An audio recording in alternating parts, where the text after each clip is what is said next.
I do expect Wendy to come. I do expect Wendy to come, but you can move a little closer and we'll adjust.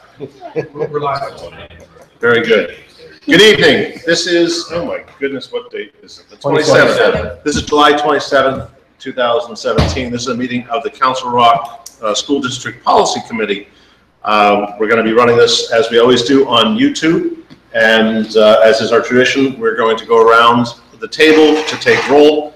I'm Jerry Grupp. I'm the school board director and chair of the committee. Mike Thorwart, school director. Kathleen Mulholland, school director. Margaret Chun, CR North student. Sophia Chickering, CR South graduate. Robert Frazier, superintendent. Sue Elliott, assistant superintendent. Matt Ferguson, director of IT. Ed Tate, school director. Andy Block, school director. As we often do, we have, do I have the list of the ones we're going through today? Yes, I do. There you go. So we have a large listing of SOPs. These were posted on the web in advance of this meeting, so anybody who's following this should be able to pick up on those. Our process will be facilitated today largely by Dr. Elliott, who is going to walk us through the policies one by one. And as we look at each policy, we'll decide if there's a consensus to move forward with approval or reroute it for further considerations or changes. So with that, I'm going to turn it over to Dr. Elliott, and we'll begin. All right. Just one Go ahead. Point of order. There were two board policies that PSBA did not reference. One was policy 213, which has been assessment of student progress. That's an old policy we had. That's been subsumed into other policies, so recommending that we get rid of that one. And then policy 105.3, animals used within the educational program. They did not touch base on that one. I'm still waiting to hear from the young lady that's reviewing these. I think she just missed it. But Dr. Elliott would like to keep this with a few modifications. All right. I think that from a perspective of if we're going to rescind 213, which is what your action would seem to be requesting, what we're going to want to know is we do want to look at it at some point just so we have the references so we can look at it. It's in there, and then we have the references and where it's being picked up by other pieces. Very good. And 213 is being picked up in policy 127 and policy 212. 212 is here, and 127 is not on the list. That's correct. Very good. Good evening, Mrs. McKessie. Ms. McKessie, how are you? I'm well, thank you. How are you? I am well. All right, so we'll go in order, starting with policy 102. And my recommendation for this policy, for policy of academic standards, is to accept the policy that was presented. And so 102 in your packet. So as it was presented, with the revisions. No, it's the third one down. It has the first two. First two policies were Are the ones that are attention. So you take 105 and another one. I got it.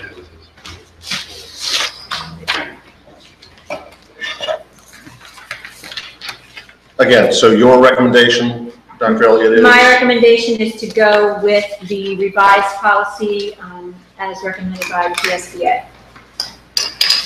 I saw no significant changes to it. The only other question I'd ask is, why do we need it? I mean, is it a policy for policy's sake, or is it serving a function? I think it's more than just a policy for policy's sake. That's enough. So yes, I That's believe you should. enough. Okay. Board shall approve academic standards for district students to attain in the following areas. Just want to make sure all the areas are still valid: science and tech, to include reading and science and tech, and writing and science and tech, environment, ecology, social studies, arts and humanities. So they're really not adjusting this at all.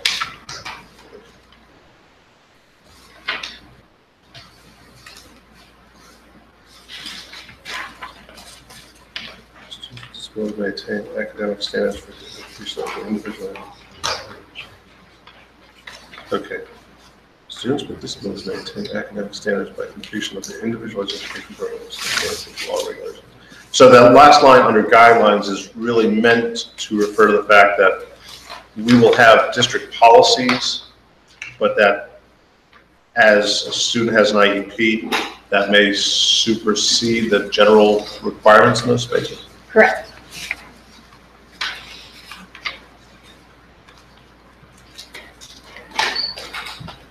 I don't disagree, it just places, I agree with it actually, but it just makes me give a moment of pause, which says it just makes sure the burden is on us to make sure that those IEPs really do produce the outcome. And I only say that because for some students who may be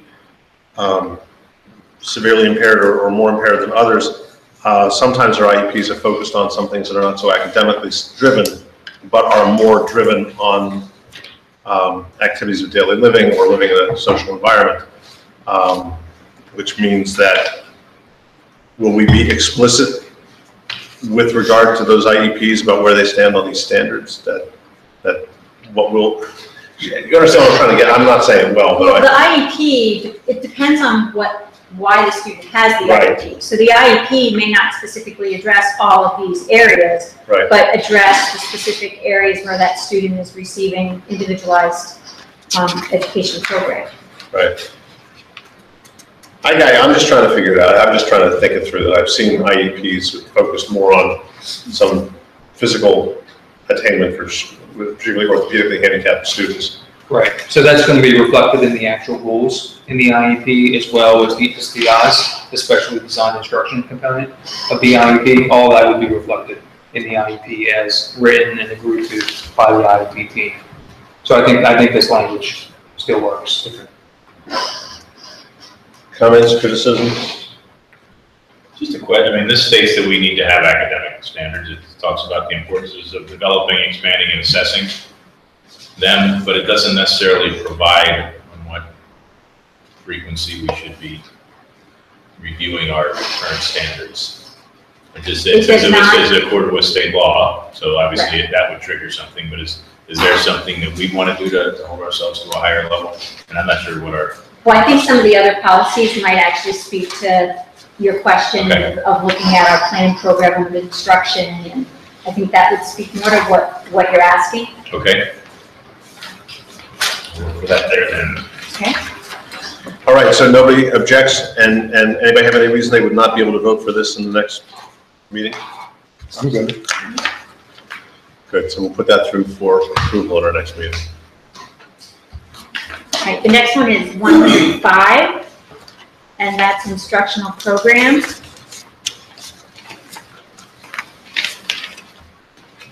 And I recommend that we accept the revised policy as it stands with no changes.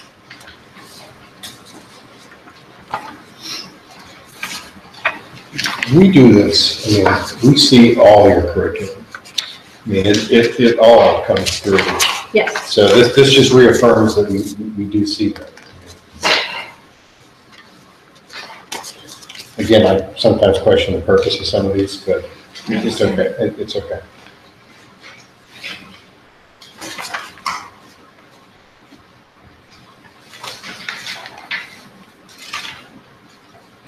I do appreciate the fact that it cross-references both policies and state law. This will be handy later on. So the other thing that I'll mention too, on board docs, the electronic version, which the board has access to at the bottom of the page under the administrative content area, is the cross-reference.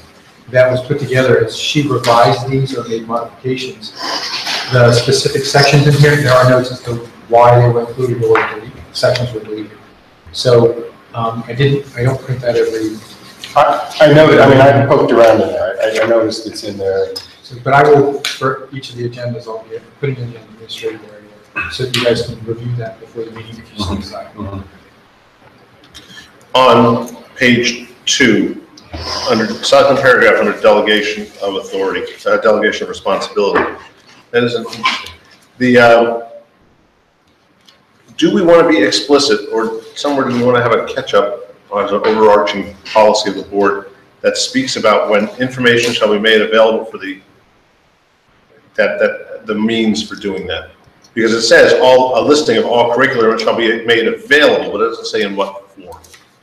So we would normally communicate, what form will it be made available? Is it on demand? Is it on the web? So what's our solution for that? Is that something we can? Well, policy 105.1 is about curriculum review by parents and students. So do you want to look at that in conjunction with this to see if that answers your question? I know that in some of the policies, we specifically, where they had said before, hard copy will be available in the administration office, we put in there that it would also be available online.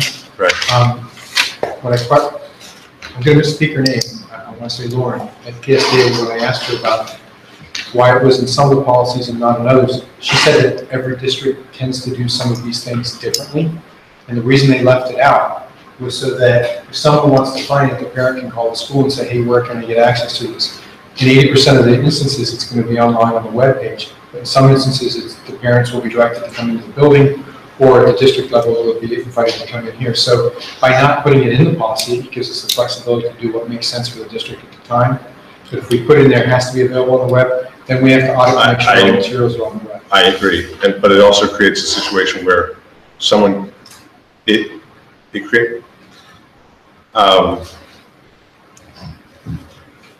Can we just simply suggest where they go? my problem in it is that they don't know where to look. So particularly if we're not consistent about sometimes it's here, sometimes it's there, then you have parents and students, everybody else don't know where to look to see it. That's all I'm just trying to figure out. I don't know if that answers. No, it's. So should it be saying where to look, or should it be saying who to contact? I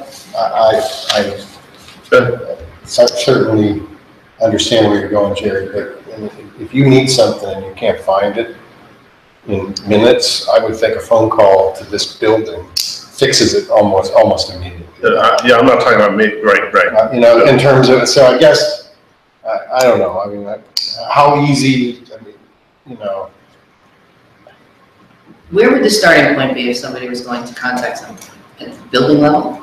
Probably the building level. So why wouldn't we just direct them to their building level and then we don't have to? Well, I guess my question was, would I know to go look at the building level, or would I spend my time looking online to try and find it? No, I'm saying contact your building administrator, your building principal. What would that field, 5 phone calls a year? I don't think. I don't know.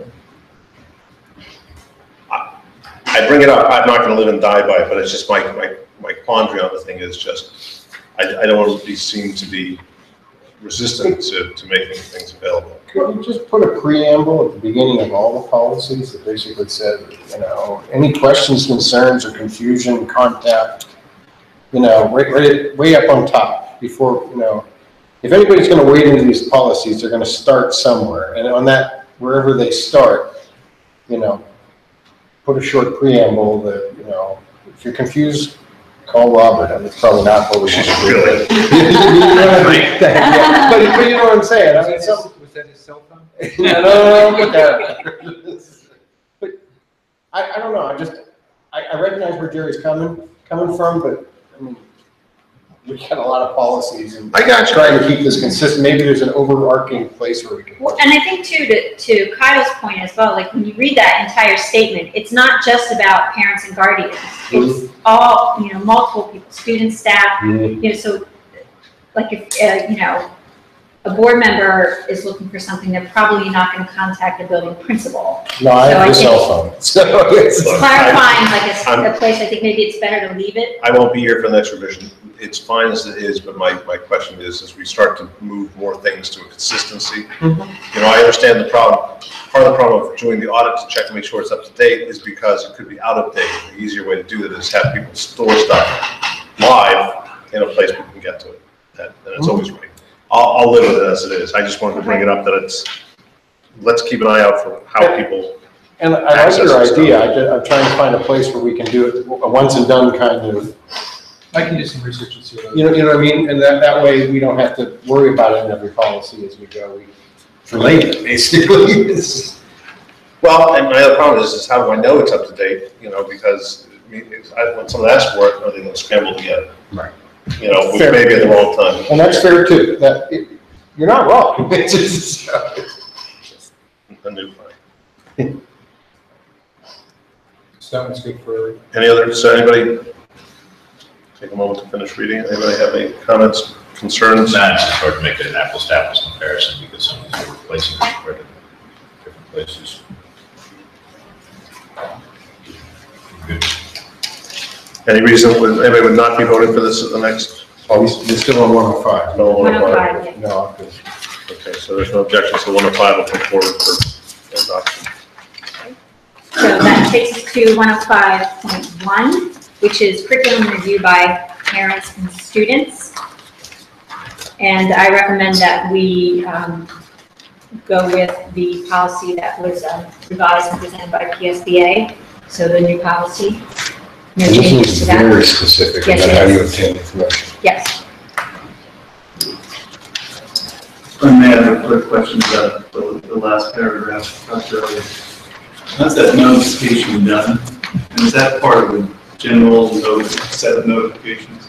Are you under delegation of responsibility or? Yes. Okay.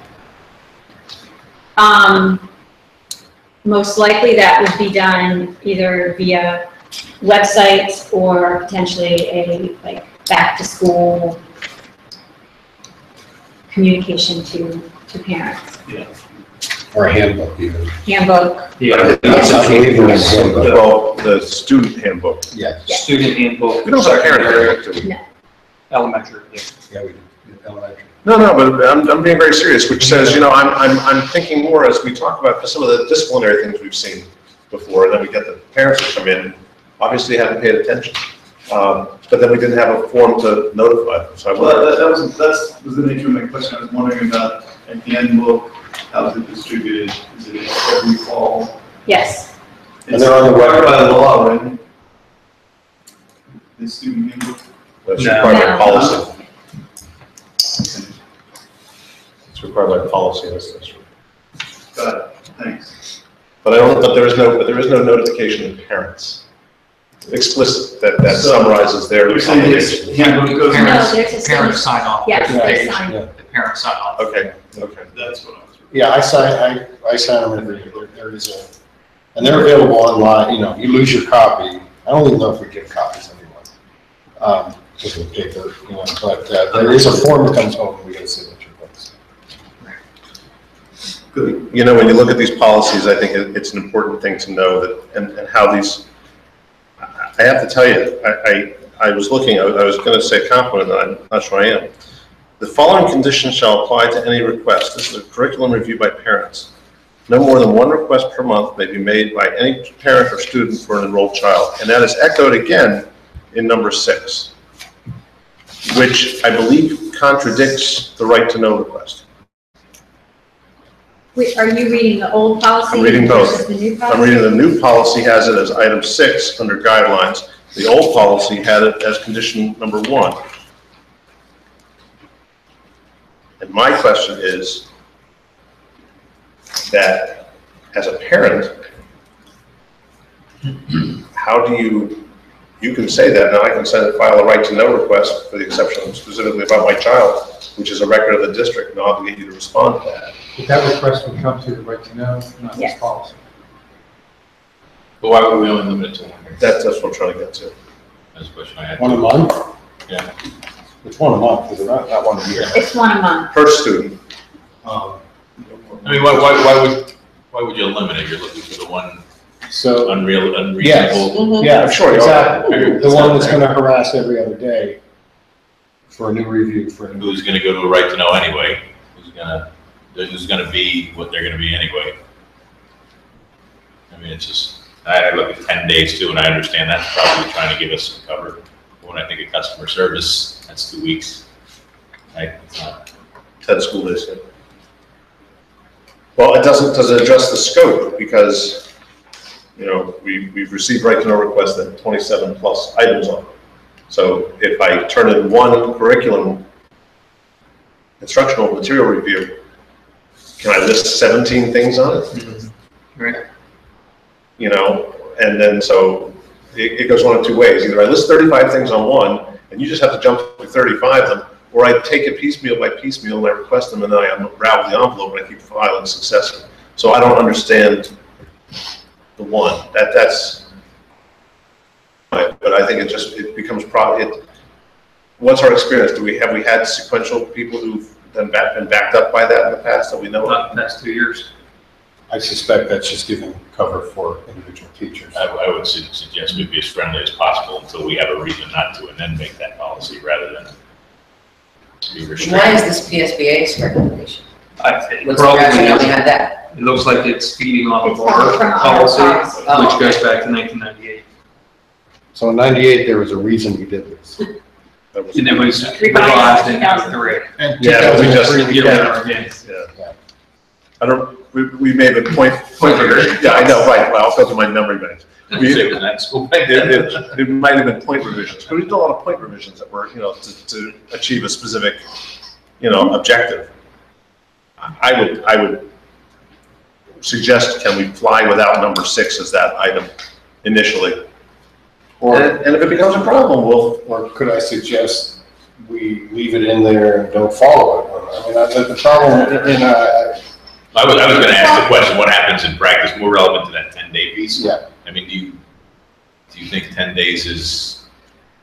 I would suggest that we take it out, and if it becomes problematic for us, if we start to hear that it's problematic, then we administratively bring it back to the policy committee. we can ask change for those at any revisit. point, so. Which are you suggesting we take out? you know what? Number 6. You know what, I'll meet you halfway, I'll say no more than 3 in a month. You just had it. Just like rolling bolts. No shit, quit selling. Because if you said 3 a month, because in 3 month buys you have protection against excess, but, and you get to see it coming. Just leave it at 0. Okay. So no more than 0 a month. Okay, Kill 6. Take it out? Just kill 6. Yeah.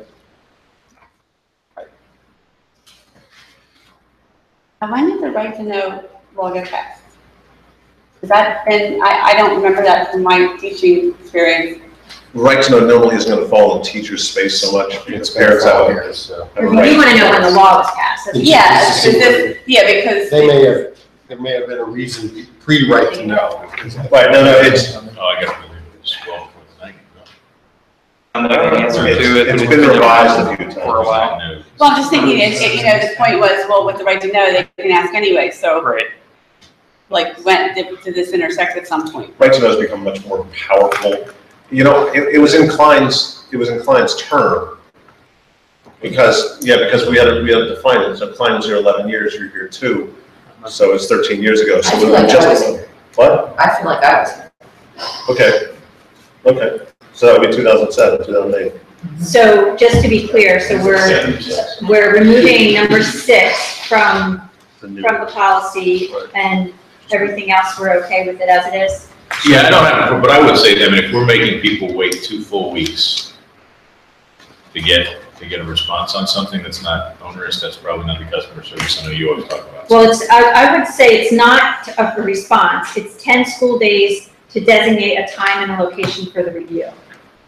So that doesn't necessarily mean that you haven't responded, but you have 10 days to get things together and organize, and if you think about what someone might be asking for and how the policy is written with potentially having administrators sitting in the room as the person is reviewing the curriculum, gives you time to get that organized. It has to be within 10 days.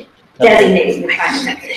And realistically, it's not like So we're. not within 10 days, but you have to designate. Teachers. Which means you're looking Not at, performing their duties. I don't care when the meeting comes, per se. I mean, that should be reasonable. So I just have a problem. I mean, if I gotta wait 10 days to find out when my meeting's gonna be, it just seems like that's not kind of. Well, do you want to change that to less days? I mean, is it reasonable to have the meeting within 10 days? I mean, I'm not falling Well, short on you this. could, I mean, they could get it together in 5 days and designate. Yeah. Right, I think it's allowing, I'm thinking movies. No, I get it. I'm just saying that if we're setting our bar, well, we're always, we'll never I think be most given of the best service these, we can. the bars significantly shorter. I don't think anybody drags it for 10 days just because. Yeah, I'd leave it just for now at 10 days. It could come at a moment when you're in the midst of grading or something. It's hard to put the But date, here's- that's why I'm asking the question, do you know what the average response time to anything is? Here's- To where you can tell me, hey, that 10 days isn't a big deal, it's not, you know, 90% of what we get asked, we don't wait 10 days to respond. But let me ask you about these That's the requests. confidence I'm looking for. Let me ask you about these requests. They don't have it. This is a review of instructional materials. This is not, unless I'm reading it wrong, this is not a review of the student's record. Correct. That's going Look in the book, I'll show you the book. That makes sense. What? Yeah. No, it's, That's correct. So you want to have the right school staff members there as well, but it's, which is the classroom teacher, it's the curriculum coordinator, it might be Sue, it could be the building principal. So coordinating all that is what could take time, which in most situations is relatively easy to do. If you're in the middle of PSSA testing, you know, a 2-week chunk of PSSA testing time, it might be pretty difficult to do. Or if you're right around the holidays, that's when I think the 10 days. Yeah, the things I was reacting to is the response, not necessarily the action. Sometimes the action takes longer because of what you got to get together, but the response ought to be relatively quick. well, do you want to say that they will acknowledge? I mean, if you wanted to say that they will acknowledge within 3 school days the receipt and then respond within 10, I'm okay with that. The acknowledgement just says, Mr. Schwartz, thanks for sending things. We do have it. Versus waiting 10 days and I didn't get it. And you say, well, I didn't know it came in. And so. The district will designate the time and location for the review within 10 school days or at a maximum of 10 Wait, school days? no, I'm just saying, I'm saying take out respond. We know they should be responded to. We know that our superintendent is saying you receive an email, you respond within 24, 48 hours, whatever your time frame is. If you remove respond and simply say that the district will designate a day and time at a maximum, within a maximum of 10 days, you cover that. But does that mean the district will have the meeting within 10 days? No, we'll designate, the district will designate within 10 days. So then you know when you're having it. So It's you got good. it. But let's finish that, because I still want to follow up on another topic there. Does that work for everybody? Yep. Okay. So what is that, the district will designate? I can't see. What is that? The district will designate the time and location for the review within 10 school days. I would, just if you would, within 10 school days, just change the object of the, within 10 school days, the district will designate the date and time. It's just because, Grammar Smith did that. I'm just saying, because you don't know what the 10 school days refers to otherwise. So it's, Should start with within 10 school days. but let us come back to this topic when we finish that. This is not a student record. This is not a review of student records. Correct. So, having said that, what is the whole, now, could a member of the public, so why is this parents, guardians, and students? If this is the curriculum, So if a parent wants to review. forget about parent, member of the public wants to look at our curriculum. You want them to barge into any teacher? No, I'm asking the question here, That's why we have- but where, okay, so back up to that, which is, where does this request go? The authority of the board, so where does the request to review this instructional material guidelines upon request by a student, a guardian, let's live with it for right now, a parent, guardian, or student, the district shall make available existing information about the curriculum. So where does the request go? Who's handling the request? Is it going to individual teachers, curriculum coordinator? Where's it going on that level? From a taxpayer? Well, I'll live for right now. From a community? Parent, guardian, we'll live within the frame it is right now. It should start with the closest point of contact, which would be the classroom teacher. Okay. But then, if a member of the community wanted to look at something, you know, and I don't have kids in the school, but I want to go, you know, I'm concerned that you're teaching kids to be communists, you know, and we had that in different phases in life. They want to see the curriculum. Where are they going? Right there. Is this policy apply to them? The reason I got into this was because I'm reading under federal law, that whole they added that. That was not there before. It was there before, and then they improved upon it and made it worse, because the other thing they don't address is, they talk about emancipated minors, but they don't talk about, and we run into this problem in other discussions, about we have an obligation to students until they're 21, if they have an IEP, or if they're a special education student. So, we're getting into this now. These rights do not transfer under state law. Therefore, parents retain the rights to access information about the curriculum and review instructional materials. That's what got me down this path, which was, when does that extinguish? My kid's 31. Can I come and review the policy? He's not in school. He hasn't been in school in 10 years. Can I? So that's what got me down this path. So what's our? So the policy itself says that it's for review of instructional materials by parents/guardians and students. Right. So if they're not currently enrolled, they're not students. Right. If they're a parent or guardian, then this policy applies to them. If they're not a parent, guardian, or student, then this policy doesn't apply to them. So where do they do the review? Under what precepts do they get the ability to review the curriculum? They would call the district office and ask to review the curriculum. If they were told no, then they could file a right to know request. You understand, Mike? You They understand? meaning taxpayer. Yeah. A non. Someone who is not a parent, guardian. Yeah. Or student. Other stakeholders. Yeah, I'm just trying to understand. That's all. Which kind of goes back then to this 105, which talked about posting it and making it available. Again, it's. I'm not sure what it's doing versus. I'm not sure what the policy is. I'm not. It's just if a person wants to look at them, they're gonna be able to see it. So does this do we need this policy? What it really comes down to at the end of the day. I think you do, because it gives you the 10-day Okay. window. But back to Jerry's point, is there any reason why you just couldn't call it review of instructional materials and then add a blurb about taxpayers or anybody else in here, so it covers everybody? Persons who are not students or guardians of students. I think would submit we their can request. expand it in that way, but I think we would have to take this back to the drawing board and go through the entirety of the policy and rewrite it. I think I want to be a little more explicit anyhow on this one about where the request comes in. Because it doesn't right now, it doesn't, because the clock's going to start, and if I go to the physics teacher and I ask for the stuff, did he register or lock in the request so that somewhere the clock, so that when it goes 20 days, picking on physics just as a hypothetical, when it goes 20 days, he's in violation of the policy, but he didn't report it. No one stayed on top of it. Where's that go? Well, the policy says that the written request will be sent to the building principal. Does it say that? Yes, Yeah, I missed number number 2. Sorry. That's all right. Well, then you've got that answer. So they log those somewhere then? So we know we're in compliance? All right, it's not of great consequence to me, but realistically, that it's going to the building principal means that, because as we said, it doesn't go to the teacher then.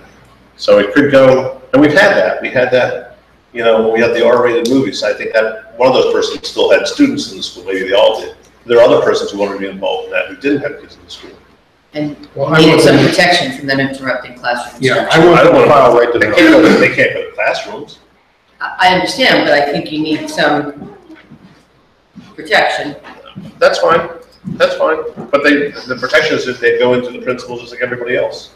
So I looked at the two laws or code that's connected to this. Okay. And the first one speaks to the PA school code, and it says school entities shall adopt policies to ensure that parents or guardians have the following: access to information about the curriculum, including academic standards to be achieved, instructional materials and assessment techniques, a process for review of instructional materials, and then it goes into some other right to excuse children. So the law itself speaks only to parent and guardians' rights, and then the second link there also speaks to the same, that inspection of instructional materials by parents or guardians.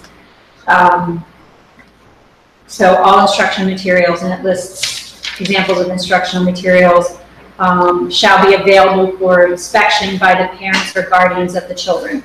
So it's not specifically mentioning other stakeholders. It's both examples of the I don't law. want other stakeholders going to the principals anyway. So I think, Considering that Then we this air is it. what the law says, I That's think fine. that it would be best to keep it as it is.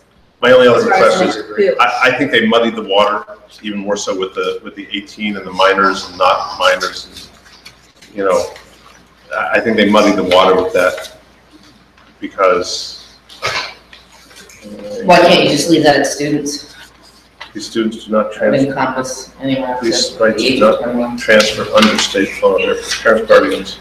Well, but I think the point there is that legally when a student turns 18, they're legally an adult. Right, And what they're saying is, even though that student may be 18, the parent still has the right to. they're still considered a parent under this. Right, and you, truthfully, and that's what gets, I keep vacillating my mind between they're not seeing student records. They're seeing, Correct. no, I can get with it.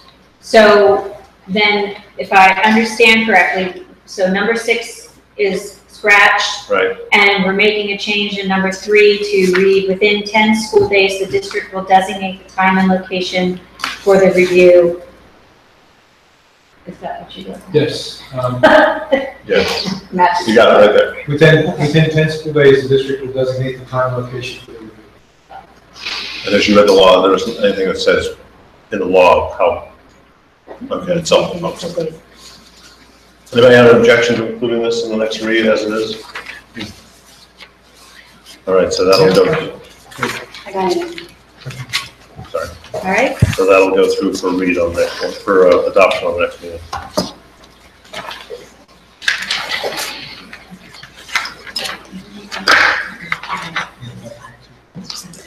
all right. So 1052, exemption from instruction.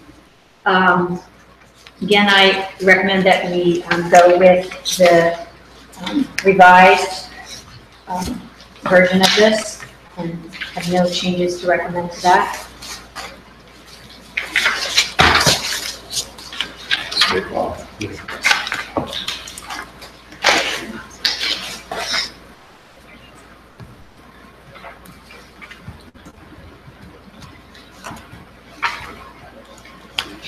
And so because this is state law only, the age thing is appropriate to this one? Because the other one had the caveat in it, unless the student is incapable of making the decision due to disability. The new one doesn't have that.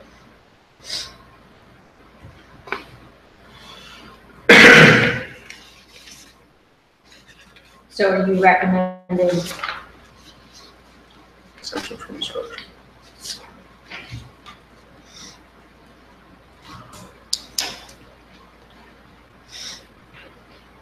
I would think that that would be included unless, unless the student, it just made sense to me because you could have a kid who's 21, still the responsibility, 20-year-old is still responsible for the school district, who by policy, I said I don't want to do it. But, you know, they're not, they're in a program that doesn't, they're not really qualified to make the decision for themselves. It's always a little awkward, Isn't but that covered by guardian? The parent at that point? and to the students themselves when the student is 18 or over. So this doesn't have the carve out that says they're no longer, and that phrase, that's where it's just like the thing about where they post it, sometimes on the internet, sometimes not. Here, it's not explicit, where it was in the other section, you know, about the different federal and state I mean, law. if we want to do that to all of these, I don't have an objection. Do you have a thought, one way or the other? I think it's fine the way it reads because I think that, you know, as a parent or guardian, if you have a student who is over 18 and would be incapable of making that decision themselves, the parent is very involved in their child's education to begin with through, you know, IEP and those meetings. So I think that, I don't know that we need to have it. However, I'm fine if you want to include that. I would ask them, but if the student decides to exert themselves because they now realize they're over 18, but they're still not capable of it. I don't know. I don't know. I am always reminded, I will tell you this, just anecdotally, it wasn't in this district. In another school district, a 18-year-old student who uses a wheelchair, her issues were entirely motoric, not cognitive, decided she was going to walk home from school. So she went to walk home, and people attempted to restrain her. Truthfully, they were outside the norm there because she, at 18, her disability had nothing to do with cognitive deficits. She had no cognitive deficit. She was simply orthopedically handicapped. That was a big problem for that school district because they physically restrained a student inappropriately. So I just don't want to run into that sort of thing. I want to, you know, if someone says, you know, that kid, if we take it the other way, and that kid was 18 with a cognitive deficit and decided they were going to drive home and it would be dangerous. So that's why, you know, I've lived in the world long enough to see these things come up. Well, would you just like to Unless bring that phrase, that last phrase Correct. back into the Correct. language of the policy? I prefer, that would be my preference. Anybody disagree with that? I don't have this. No dog in this fight? I mean, not really.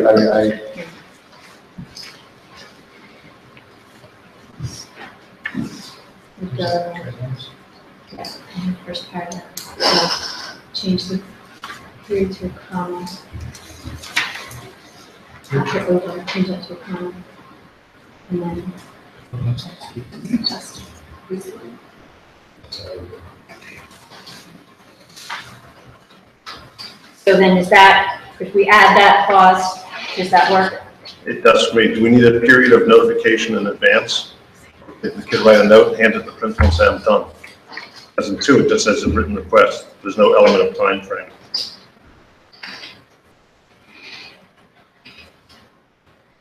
I don't think. We used to require a triplicate. I don't think that you do, because I think it's variable by situation. Okay. You know, there could be, you know, a situation where there's a film or something that's being shown and the, you know, the student wants to be excused from it for whatever reason, or the parent decides that they want that and they submit the excuse. I don't think you need to have that in writing. Is the only reason we would excuse somebody is because of religious beliefs? Give our House of Education, I think that would be. I'm an anti-vivisection. It's not a religious question. I just don't want to see. I don't want to see animal. I don't want to do the. I think that's a different policy. Well, but I'm just looking at it here. It says the written request must contain a statement. Specific instruction described conflicts with the religious beliefs, because it's not just so. I'm an atheist and I just don't believe in cutting up pigs, fetal pigs. It's not a religious thing. You could be Christian, you could be Jewish, you could be an atheist. I just don't want to cut up fetal pigs. But the only excuse we take is religious. My guess is that's the law. That's the language from the state, from the Department of Education. Yes, the right to have their children excused from specific instruction that conflicts with their religious beliefs upon receipt by the school entity of a written request from the parent or guardian.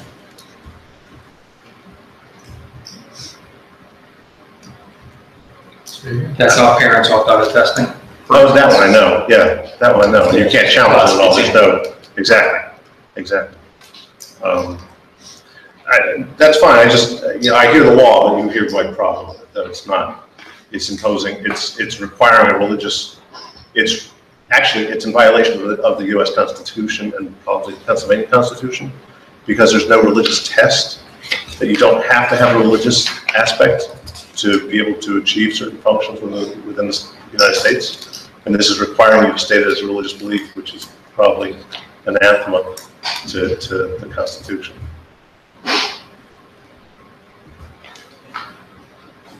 Sorry, I'll go through constitutional law later, but that's the law. I don't like the idea. Is it, if they would just that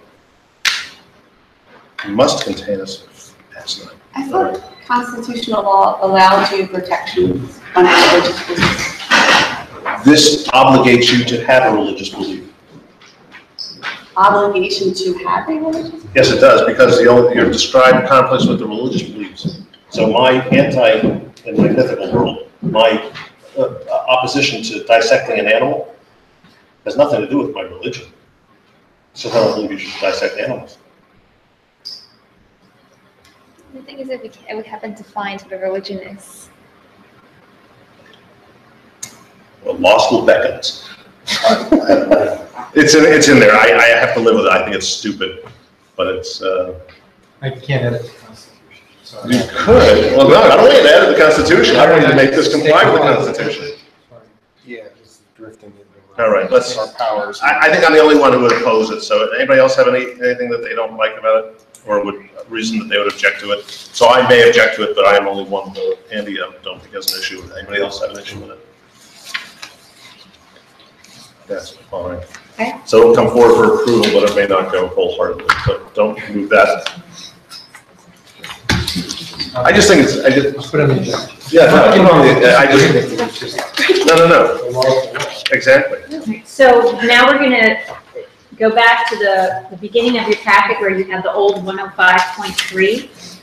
That was at the front end of your packet, and then the loose sheet that we handed you tonight for with my writing on it, yes. Yep. For my proposal for the revision to 105.3. As Matt indicated, he's reached out to PSBA and has not heard back yet. He and I had a conversation about this particular policy. So my recommendation for this policy of animals used within the educational program is in between item number 4 and number 5. We add what I have written there. The elementary classroom teacher must communicate the animal visit to parents/guardians in the event a student has allergy or fear of animals. The teacher, principal, and parent will work together to protect the health and safety of the child. We can take out elementary if you'd like. Most of how this reads very typically like it's in an elementary school. However, I originally did not have the word elementary in there. As you see, I added it in, so I'm perfectly comfortable taking elementary. This is a place where I'd like you to take that. I mean, I don't think we should be that specific.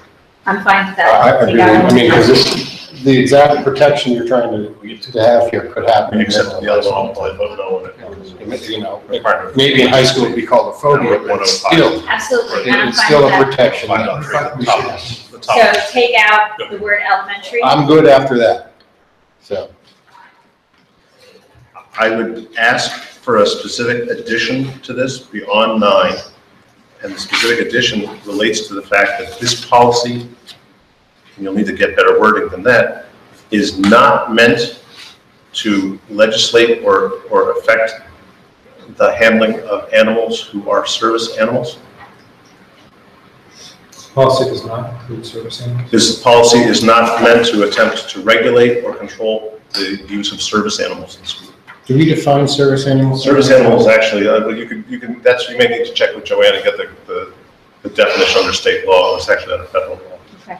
Because, Could this be why the allergy wasn't put in the policy to begin with? Because if someone has a service animal. Well, I mean, what do we do? I mean, that's another, that's why I was asking about service animals as policy. well, Because if someone's got an allergy, we have to accommodate that. Yeah, at first I thought, of course, the allergy should be in there, but the but you service can't dogs. legislate the person's use. Here's the problem. You can't legislate the person with a disability. You can't legislate their use. What you may have to do is provide a reasonable accommodation for the other person with a disability if we're going to group under that. Because that's a whole question about peanut allergies. Yeah, no, I understand what you're saying. But at the beginning of the year, if I knew you had a dog, I mean, if you had a service animal, the other child who has an allergy to that might potentially have to be moved to another classroom. You have a problem moving the kid with the service animal to another classroom because that's discriminatory. The other thing that includes that, and then that also winds up. And where does that? Okay, so that's makes sense there. That's absolutely. That's why I wanted to make sure service animals were addressed somewhere. that they're specifically. This is not meant to. So, and this is not. Also notify free to Joanne for her review and bring it back next fall to me.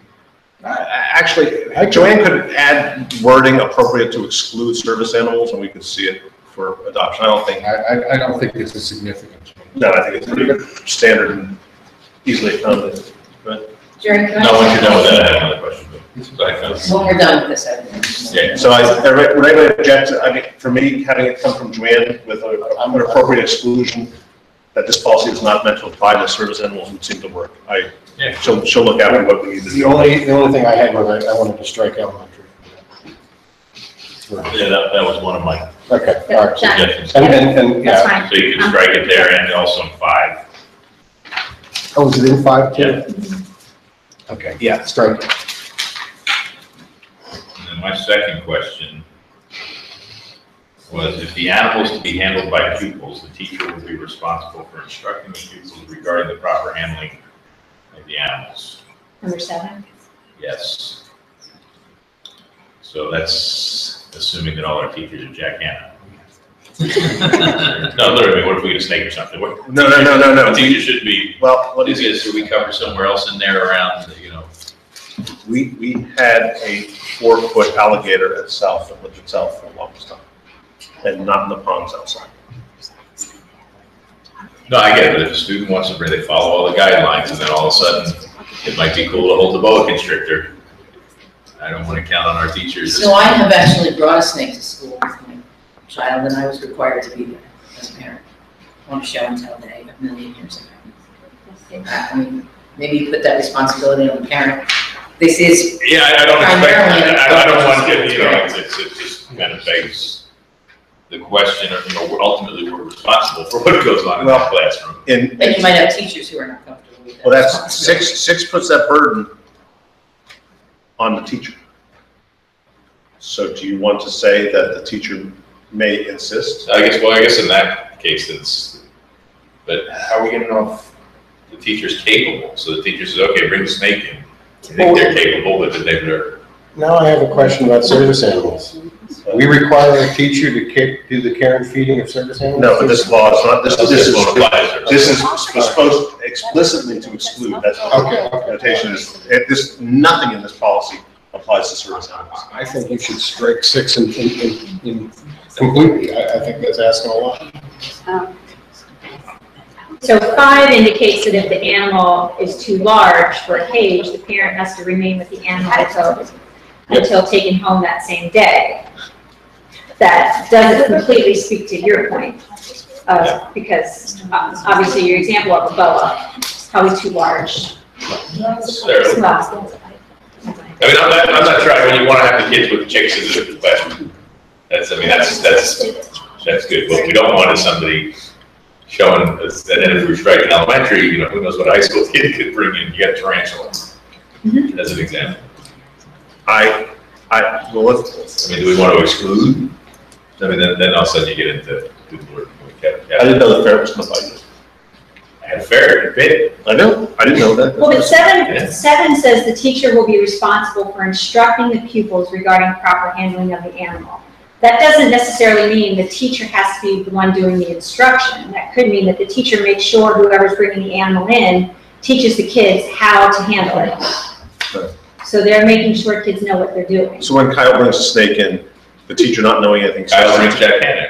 Well, here's how you hold the snake. You support the snake this way, you control its head, or you don't squeeze it. Those children were barely, they were permitted to touch it with one finger. I'm going back to somebody's first or second grade experience. But it was our snake, and I said it was safe, and the teacher took all the necessary precautions. We didn't pass the snake around. Look, the snake has this rattle it uses. Right.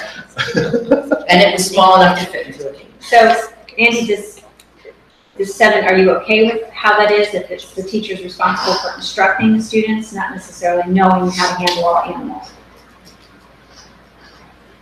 You want to just say that the teacher is responsible for ensuring that pupils are instructed regarding, receive instruction? It just reads that the teacher is responsible for teaching the handling, which I don't. But I'm just saying they're responsible for ensuring. So as long as they're responsible for ensuring student safety or ensuring that there's going to be handling that, something around there responsible for making sure that the act of handling is taught by.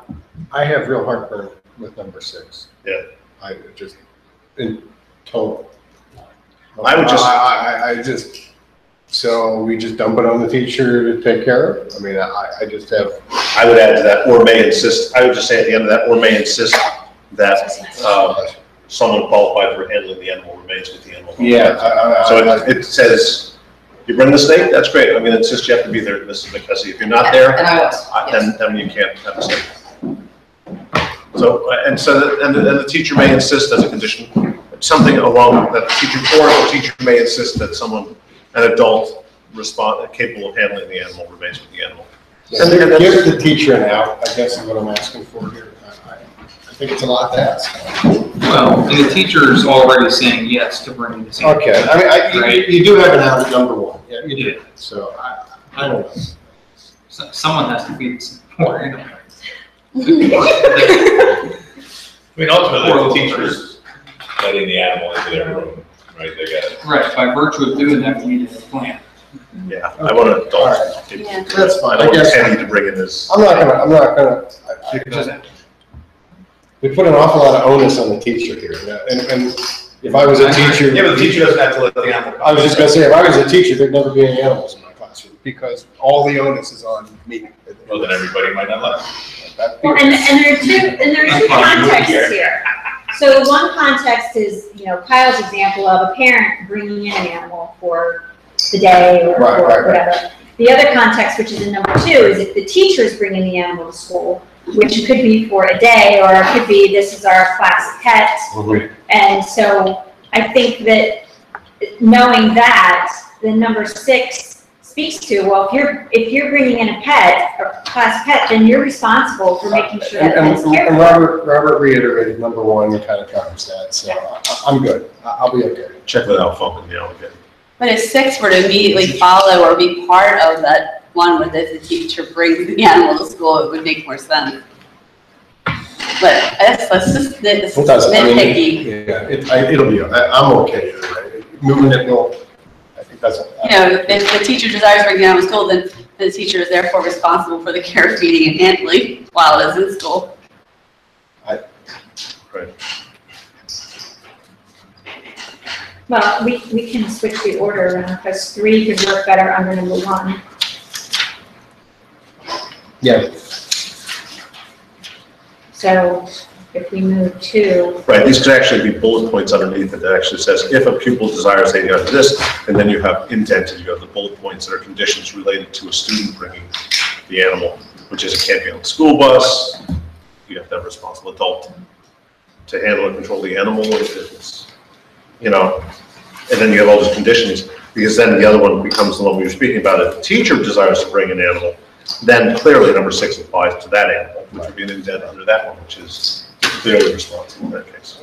We've hacked this up enough. Do we need another reader? Are we Well, still good? I mean, So we do have the request to look at adding under number 9 about service animals and checking with Joanne. So I propose that what we do is we do that, check that with her, and then also make some of these I recognize switches in none of order. this is substantive, really. You want to bring it back? I think we would just see it ahead of time. just gave us the draft with Joanne. Yeah, if you just show us ahead of time, I think Okay. none of it's substantive. I mean, it really isn't. Yes. It's, I just want to avoid the conflict with service animals. yes. That makes sense. Chair, Ma'am, can I go back to the prior? so the prior to that one, Yes, which was, when I had excused myself to the ladies' room. 5. so I wasn't asking why, I was asking which number. Which number are you on? And I don't want to know what number line that is. 105.2. I only caught the tail of the Jerry's commentary when I was coming back in the room. I don't know how I feel about this one either with regard to, point number 4, the written request must contain a statement that instruction described conflicts with the religious beliefs. I think there are kids out there that are like that. We discussed that the law clearly states religious beliefs. Right. How do we feel about that from an instructional standpoint? As far as exclusion, Well, wait, I mean, I think we have a lot of vegan and vegetarian kids and kids who have a real philosophical belief. So could we add the word Beyond religious. philosophical? Either religious or philosophical? We're changing state law. honestly, I think superior that state law.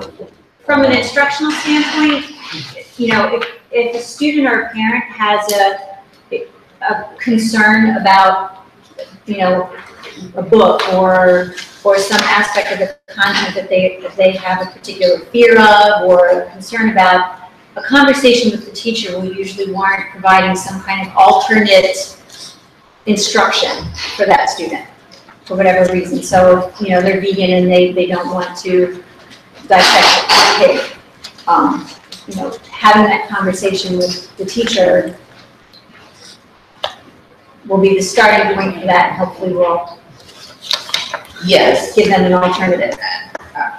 I think most of our teachers would do that. Not all, necessarily. I think there are teachers out there who rightfully feel that the curriculum and instruction is more important than. So I don't know, I don't need to overstate it, but I do think there are folks out there with beliefs other than religious beliefs with regard to that issue. When we put it forward, I probably would vote against it based on that. And I'll be voting Which is no. why I went back to it, because I'm not, I want you all to know I'm not sure where I stand on this one. Okay. So it may pass, but I think it in all likelihood would pass. But I think it is something which, if there were a way for us to perfect it, and I understand the point that becomes, and do you have students who are exempting themselves? But you know what? If it's a moral, if it's a conscientious objector, you know, it didn't have to be a religious thing. You just be a conscientious, you just don't believe in fighting. So, you know, that was I don't know what to do with it. And I don't, how do you mandate this, and then when is it about just one book and all of those things? Well, and we talked before about the R-rated ladies, you know, the R-rated situation. That was, they weren't R-rated themselves. That really sounds, you don't know that. The women who complained about the R-rated movies, so the families complained about it. That would be, their objection was, theirs was a religious one. But you could have people who just didn't, who don't appreciate the way something's being portrayed in a movie and don't want their kids to see it. It's not religious. I just don't think it's appropriate. But we reached accommodations. We did, but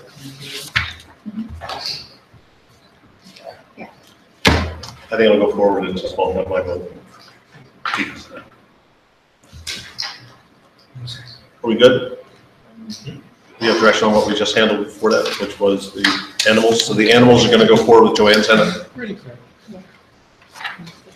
Okay, and maybe some just administrative moving things around. 213, assessment of student progress. Actually, we're going to move back to 106. So 106 is guides for planned instruction. This is actually a new policy. So what you have in front of you includes some additions I am proposing in addition to what the draft that was given to us. So under guidelines, number 2, I added number 2, related academic standards. And number 8, I added phrase, list of supplemental resources. My first question is, back in 2011, we rescinded the policy. Do we need it? This is another one of those policies for policy's sake, or are we required by law? Or is it serving a function for the administration? I mean, it definitely serves a function. I will say that as I review these policies, there are similarities between some things with 106 and 107. However, 107 speaks specifically to the adoption of planned instruction, and 106 speaks to a guide. Is there any reason in your mind, I see this as things that enable you to better prepare or develop our staff, or hold them accountable for what it is they're doing. So I see why these might be helpful if you think they are, in terms of the question about having a policy or not. Is my question would be if there's similarities or overlap, is there an opportunity to consolidate? To say, you know, here's the guides for plan instruction, and as a part of that, here's how they're adopted. And are there any other policies relative to guides for plan instruction that you might want to consolidate into one piece? Not any others. I think the difference between these two is 107 speaks specifically to adopting plan instruction, so it speaks to the role of the board, whereas 106 does not specifically speak to the board. Is there any reason why you couldn't do that? Because I know in other policies that we have, it'll talk about blah, blah, blah, but the role of the board is to adopt or direct or approve or whatever it is. So it's just for the sense of combining. I'm not looking to force a square peg into a round hole. But, you know, if you're talking about what you're required to do and then the process for the board approving those, seems to me you might be able to get away with one. Well, so my stake in the ground is just, if you need it, or it serves a role. I'm okay with both, And that's enough for me. Adoption of them versus like a guide, I'm fine with that. And that's enough for me. I'm okay with it then. I'm gonna question some of these because it's just. I know, yeah, I know. And I asked, I don't have a strong feeling one way or the other on this, but I asked this question, which is, we keep talking about PLCs. Is there any hook in this? Should there be a hook in this? Is there a way to hook this to PLCs? Because we talked about PLCs a whole bunch, but we haven't, a single policy that really starts to document them into our processes. That makes sense. Maybe it's the wrong place to think about it, but how do I start to build them into our policies so they become enduring and not management du jour? Is there a way is there something here that hooks to PLCs? I don't know. That would be too soon, isn't it? Is it too soon? Well, maybe it is. But I think the other piece, one of the 4 critical questions with PLCs is what is it that students must know and be able to do? Like what must they learn that's most essential for them to learn? And so this particular policy 106 speaks to that because it outlines what it is that students need to learn. So it does link to it. While there's no specific mention of it, and I would suggest that in a policy, I don't know that it would be appropriate to specifically mention PLCs. In this particular policy, I think this is about the planned instruction and what the guides need to contain. No, I mean, we approved something the other day, in terms of technology. So that's the same thing we're talking about here. I'm just trying to work it through as a case study. I just wondered if there was. I'm not hard and fast on it. It was both of them. Okay. Thank you, sir. So I have a note with 106 that it reads in the policy that there needs to be an administrative or a guideline regulation for the development of curriculum guides. So we do not currently have that, so that's something that we'll need to work on. Do we have software supporting that now? Yes. Again? Curriculum, right? Right. Yes. Fine. At least.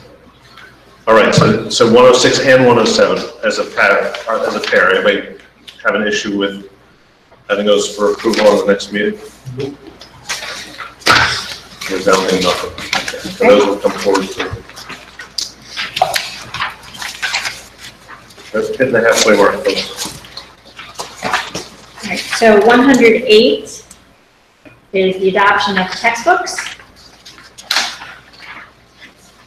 You'll see a strike through in there that I've recommended we remove.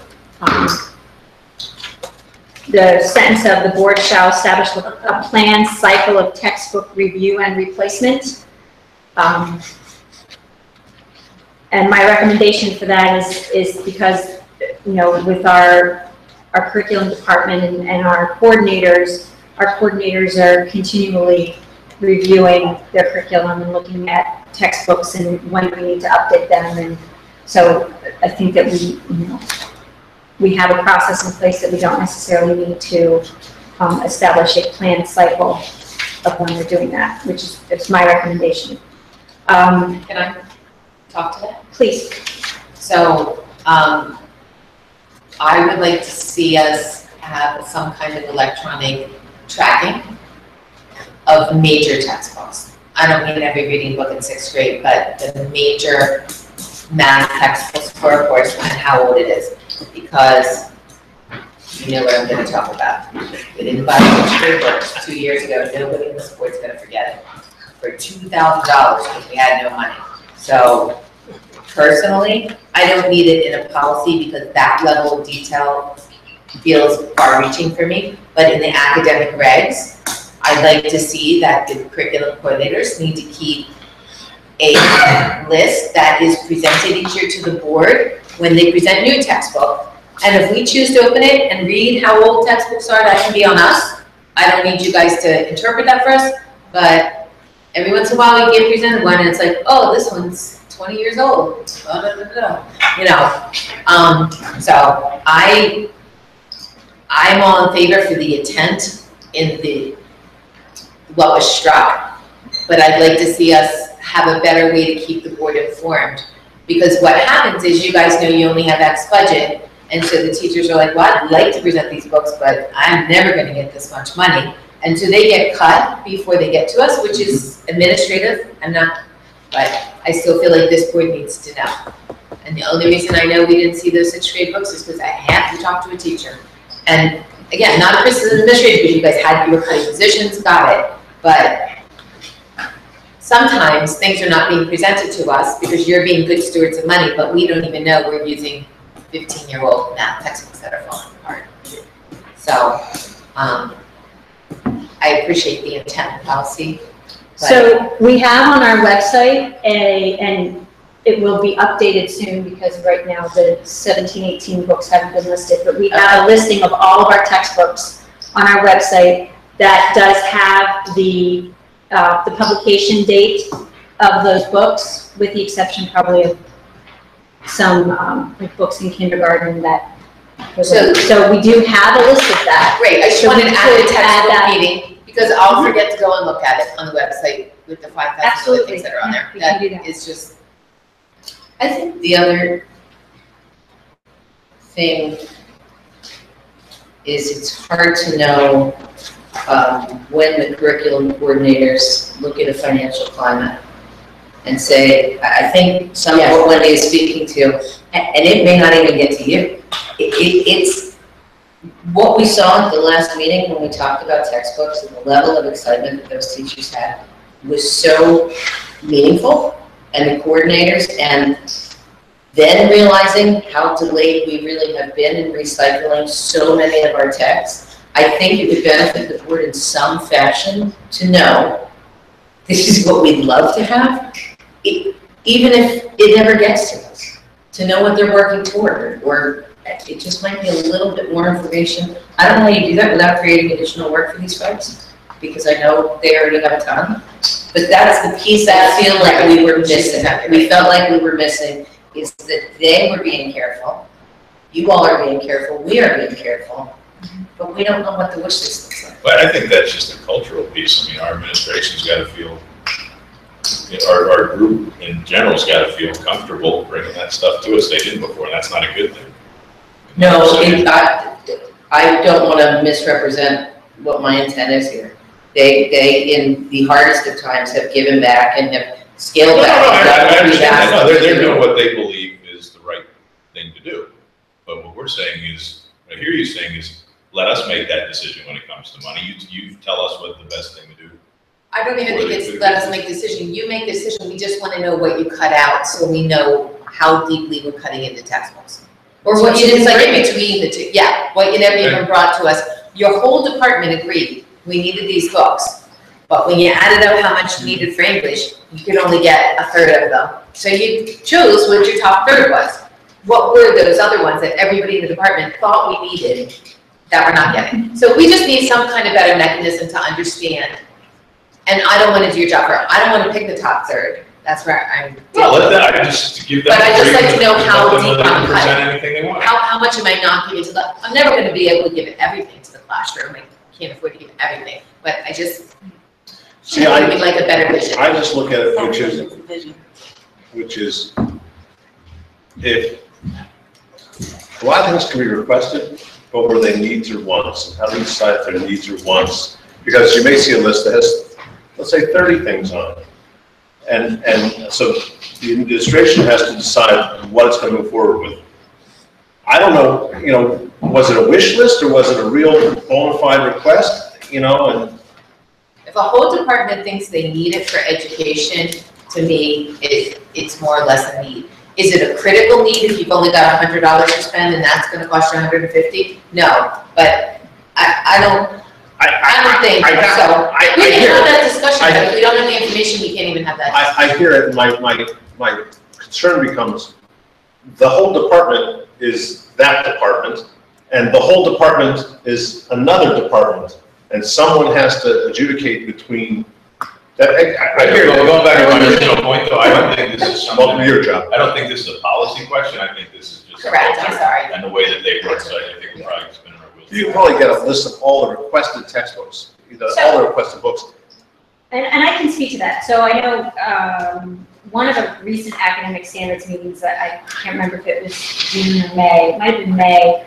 Andy, you mentioned having some kind of a 3 to 5 year curriculum overview, budget overview. Yep. So, you know, so that's something that I've been trying to figure out how to best put that together in a logical way.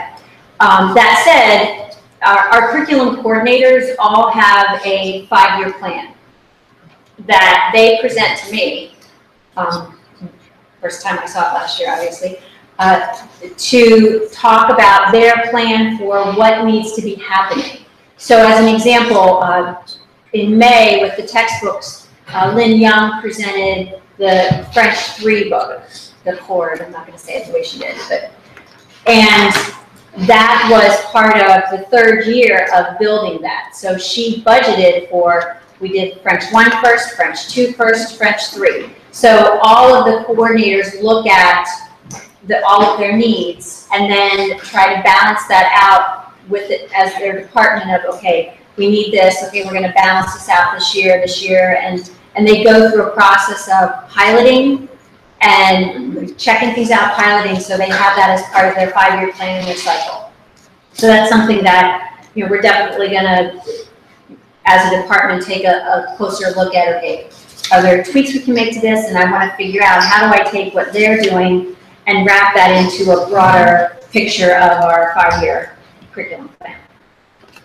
So it will be coming at some point. That's okay, it came up. Yes, no, it's a good question. It's a very good question. And I think your point of bringing the textbook list with when we do the textbook approvals in May would be a good suggestion. So, I mean, it's a very long list, so you could. No, but it's, you know, not necessarily for us, but to say, hey, listen, we really felt like this was important, but we struggle with the costs ourselves. So we made this decision, and then that way we've got the ability to say, hey, you're right, we believe in you. We're gonna do that, you know? But it doesn't necessarily be everything, you kind of put it back on this stuff. Understood, absolutely. Any other changes to 108? What changes we made so far? So, And 109 let me pretty go similar, back. right? Talked a lot. So 108, I suggested crossing out the sentence that you see that's crossed out on what you have in front of you. In the definition, I've added the phrase including print and digital in the sentence. That covers everything online.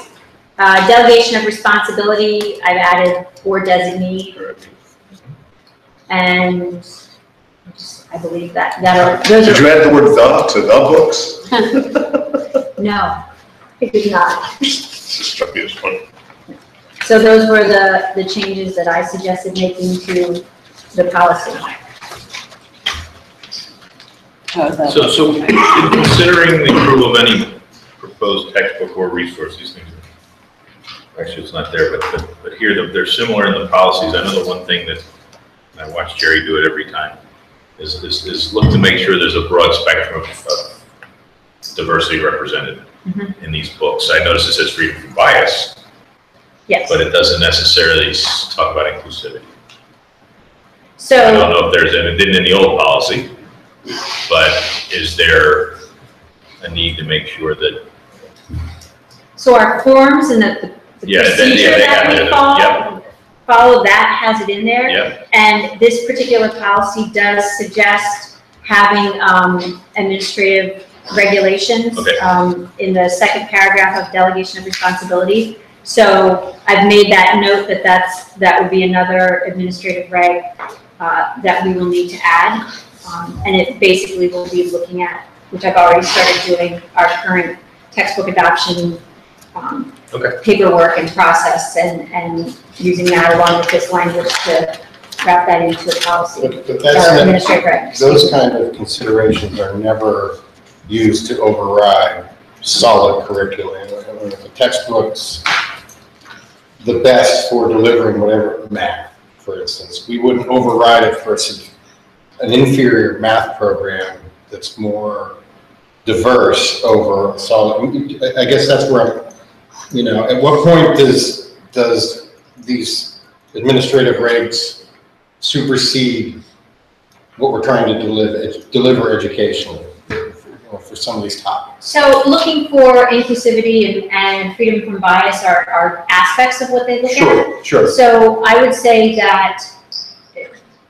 In my example, Yes. that's pretty inclusive. I mean, Yes. it's kind of hard to bias that, but Well, although, with math in particular, when you're looking at word problems, for example, are different names represented. Okay. Fair. So yes, that's part of the process. I would say that most, if not all, textbook companies do a very good job of presenting multiple perspectives as best as they possibly can.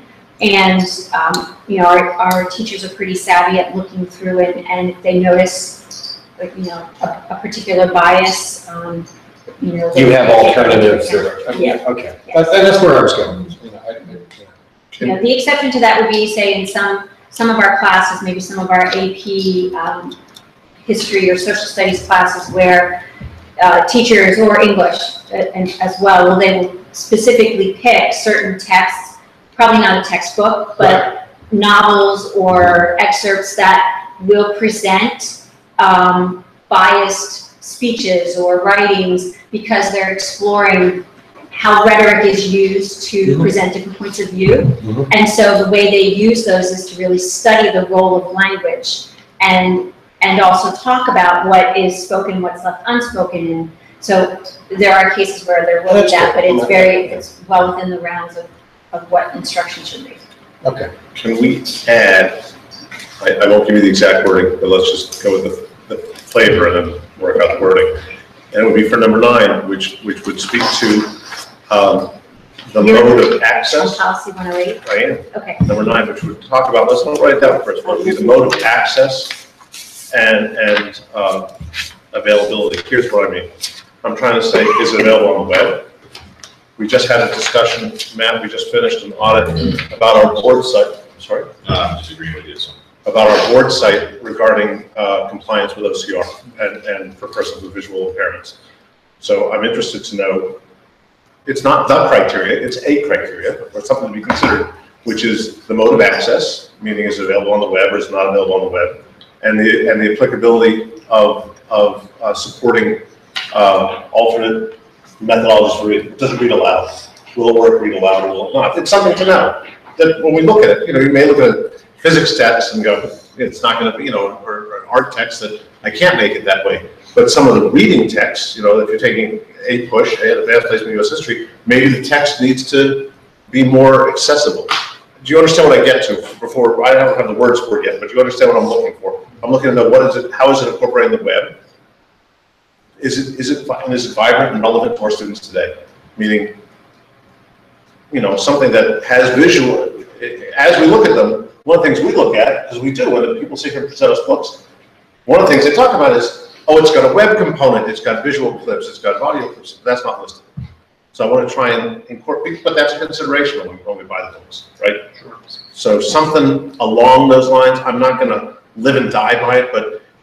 and I'll trust you to capture the spirit of what I'm trying to get to, but also about the accessibility for persons with disabilities.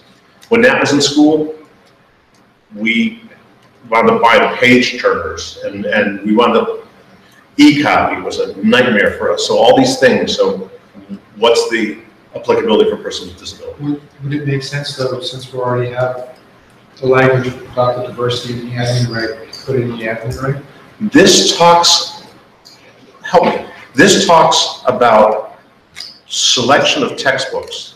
And I'm looking that part of our selection criteria needs to be, do they support alternate accessibility, and do they include things that would make it vibrant for students? But they would have to, because we have a wide range of students Right. in the district that go from all ends of the spectrum. Correct. And when the curriculum coordinators are looking at text, I know right now today they work with the special services department to ensure that I'm just asking. whatever they're picking, there are components available, because Agreed. that's just I'm part of just the asking educational what process. I'm not, we don't have any one of these weighted more than the other. They're all in the melange, which is picking a book. They have weight. That has weight. That's all I'm asking to do is list it because I think it has weight in our selection criteria. I would agree. And it sends a message to our various stakeholders who read this policy that it matters to us. Okay. I think it's great to put that in because I think all text now must have a technological component or accessible at home. They all do. Yeah, I know, But we consider it. but now it's, Something that's important to us. Right. It is when they present the books. So since it's important to them, let's say that we listen to put it in here that. So I'll ask, when I'm sending Joanne policy 105.3, I'll ask her for the appropriate language to include. Well, that's regarding the accessibility, but I also want to pick up the part that says that the modes of presentation in terms of does it have a web component. That's one thing, which is, does it have a component? Do we have accessibility in here? We have appearance and durability. So the definition says textbooks shall be defined as the books, including print and digital, Right. used as the basic source of information. Does that capture what you're talking about with the mode? That's not the accessibility piece. No, it's not. It says that if you included it, it's something to be included, but it doesn't say that when we pick the textbook, one of the selection criteria for the textbooks is the accessibility, is the presence of those things. We do pick them. We just went through one where, which course was it where? The Family and Consumer Science course did not have a digital Right. textbook. And this is not a make or break. This is not. CD-ROM. It did, but other ones had that the content was updated every year because it had something to do with politics. Maybe it was, you know, and that weighs in our decision making. That's what I'm trying to capture. That you know, that's an interesting perspective, which actually we didn't talk about, which was, Wendy, to your point about how old are the textbooks, which was one of the things which helps us in picking through the age of it is also that what's the interversion, the decimal point, you know, we used to have version 2. yeah. And in essence, we have some things now will be version 6.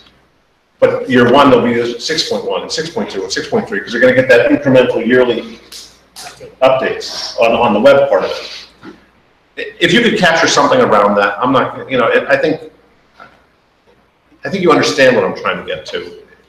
If not, I think I do, but I guess my question is, in the definition, that doesn't encompass what you're I read the definition is saying these are things that fall under the category. The items listed 1 through 8 here are some of the criteria.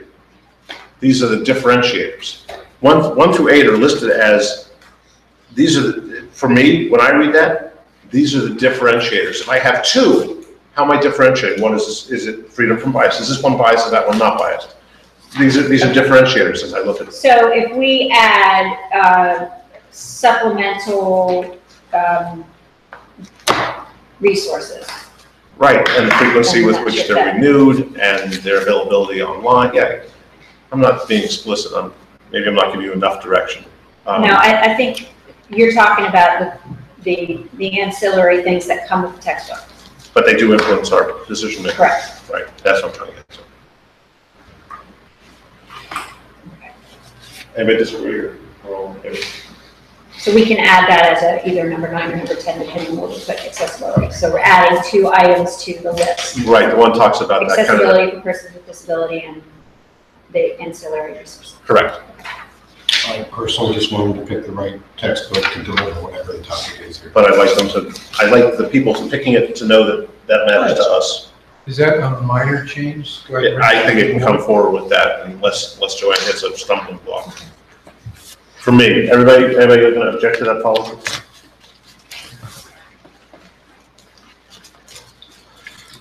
All right. 109. This one, Jerry, this is the one you and I had a conversation about.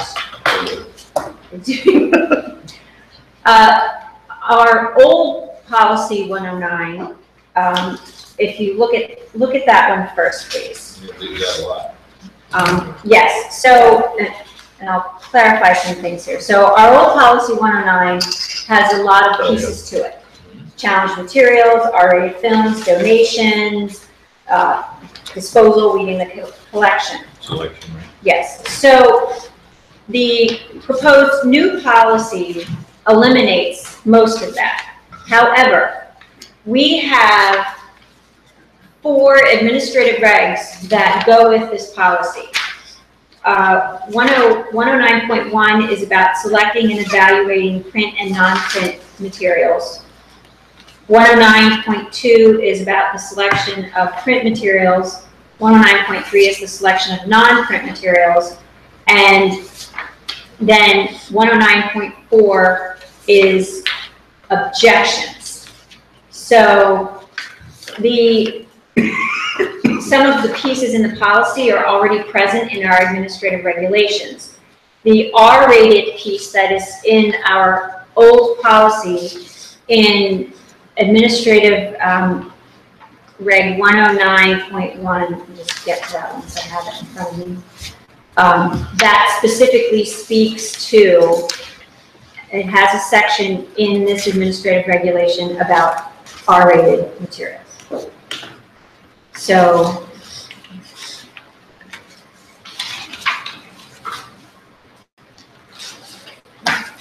Does this policy here talk about the need to have administrative group?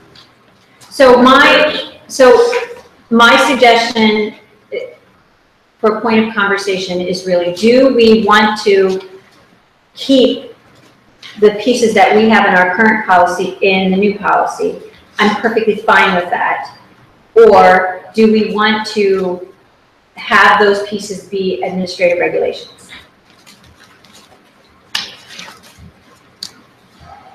I talk first every time. I think it's important that they live in one place. I guess what's the difference? We have less control over administrative regs? No, actually, administrative regs, we can direct the superintendent to do something in administrative regs. Right, but those can change. Well, we can move it back. Without us knowing about it, for lack of a better word, right? I mean, I think they're redundant in both places, so I think they need to be in one. I don't know yet where I'm most comfortable with them sitting. It seemed pretty easy in the policy. Why, do you guys have an opinion? One thing that I'll point out is the last AR that Sue had referenced was on objections. So we had the conversation earlier about, the opt-outs of activities or assessments for religious purposes. This is that other category. So this is not sitting in policy, it's sitting in AR. Mm-hmm. But if people have an objection to whether it's a dissection or whether it's a book or an activity that's going on in class for some other reason, whatever that reason might be, this is where it's addressed. So we currently have that AR. So we do have something to sort of codify this and provide protocol for this. I like them in the administrative regs. I have always felt like our administrative regs are more like the living, breathing document, and this is the stuff we look at every 7 years. Do you know what I mean? It would be my preference. This is SOP, and those are work instructions for those of us. Right, but and those are changeable and fluid, and we adapt to new technology and to the new world around us. Where are the ARs published? On the website, currently under resources For everybody? for everybody. Yeah, Yeah, As long as they're published somewhere for everybody, because it's and- person only stuff. you know, I have no way to enforce this and, you know, I think you guys would, but the only other thing is, any change in administrative reg of significance should be talked to the board about. You know, like, every time you change Agreed. something, Absolutely. but I feel as long as there was somewhere, and I don't know if that goes in a policy or whatever, that any significant change in an AR, you have to do something year to year. I don't think you have to bring every little thing to us. So there's definitely judgment calls there. But if they're published for everyone to see, and any significance has to be brought before the board, I'm good. I don't need them in a policy. Agreed completely. The only question I have is under 3 on the old one, there was a notation here without attribution, which was the board is legally responsible for the selection of all library materials housed in each of the district's school, library, and media centers. I just found that interesting that we actually call that out. It's not, there's no, I can't find any reference to that. There's no reference to a law that says that we're legally. Well, I don't think this is a new one. No, it isn't a new one. That's, I just thought it was interesting that Correct. that was called out with that specificity and then. So in the new policy, do we need a specific reference to administrative regs, or you don't necessarily need that to happen? They're right in parallel. They're the same elements. No, I get that. But without that in the policy, then they can erase them all, I've perhaps. not seen that reference in any You know, of the just- I'm policies just- that we're gonna do that. We should do that consistently across all policies if there's an Yeah, administrative. that's. It's almost like at the beginning of the policy manual or something. Yeah. Kind of overriding statement. Yeah, it's actually not a terrible idea. No, it's not. From a layout It's- perspective, That's something we if would wanna each make policy consistent. listed Thanks, Jerry. on it. It's not a terrible It's not like, okay, let me say, it's not like you have regular ideas. No, but it's to actually list on each policy the administrative regs that support it, just to list them. I don't, not the version of it, just. He's annoyed he didn't think of it first. At the very That bottom. doesn't happen often. We could put them at the end. Right after whatever's, and every one of these has a list. Because you don't have enough to do math. Thank you. All right, You don't have it so done I'm by hearing next that, Thursday, right? that you want to, go with the revised policy. Let me just look at mine and make sure I didn't have any.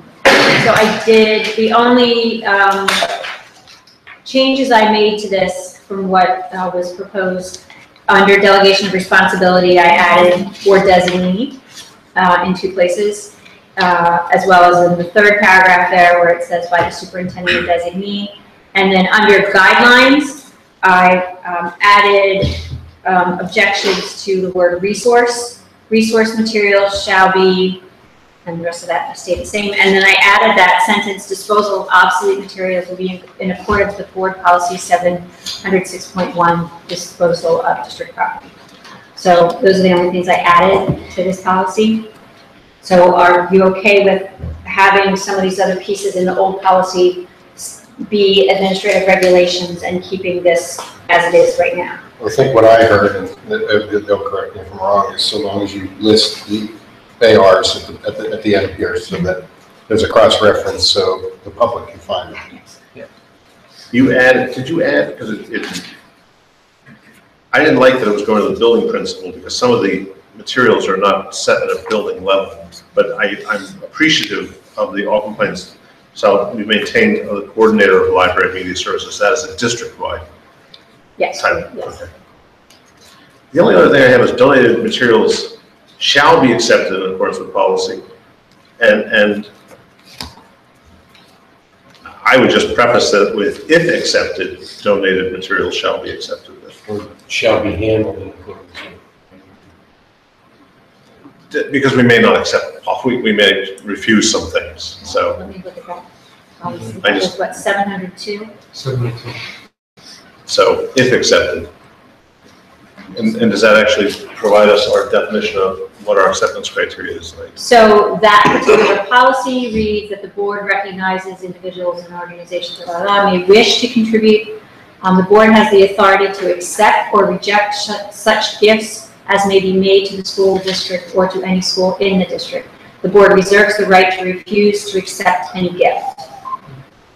So we need to go back to policy. But is that also To be where accepted we, in that's also accordance policy, with board policy 702. is that also where we break down the acceptance letter by the superintendent? Is that the same policy? I believe so, yes. That's fine. I would just preface it with, if accepted, donated material shall be accepted.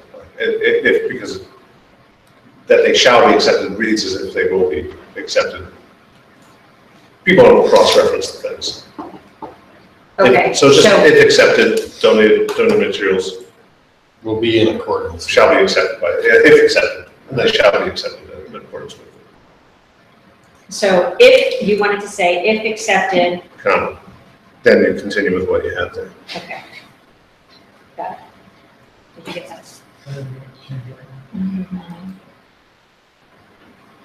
One more. Modify on the fly. There, for the guidelines, there you go. If accepted.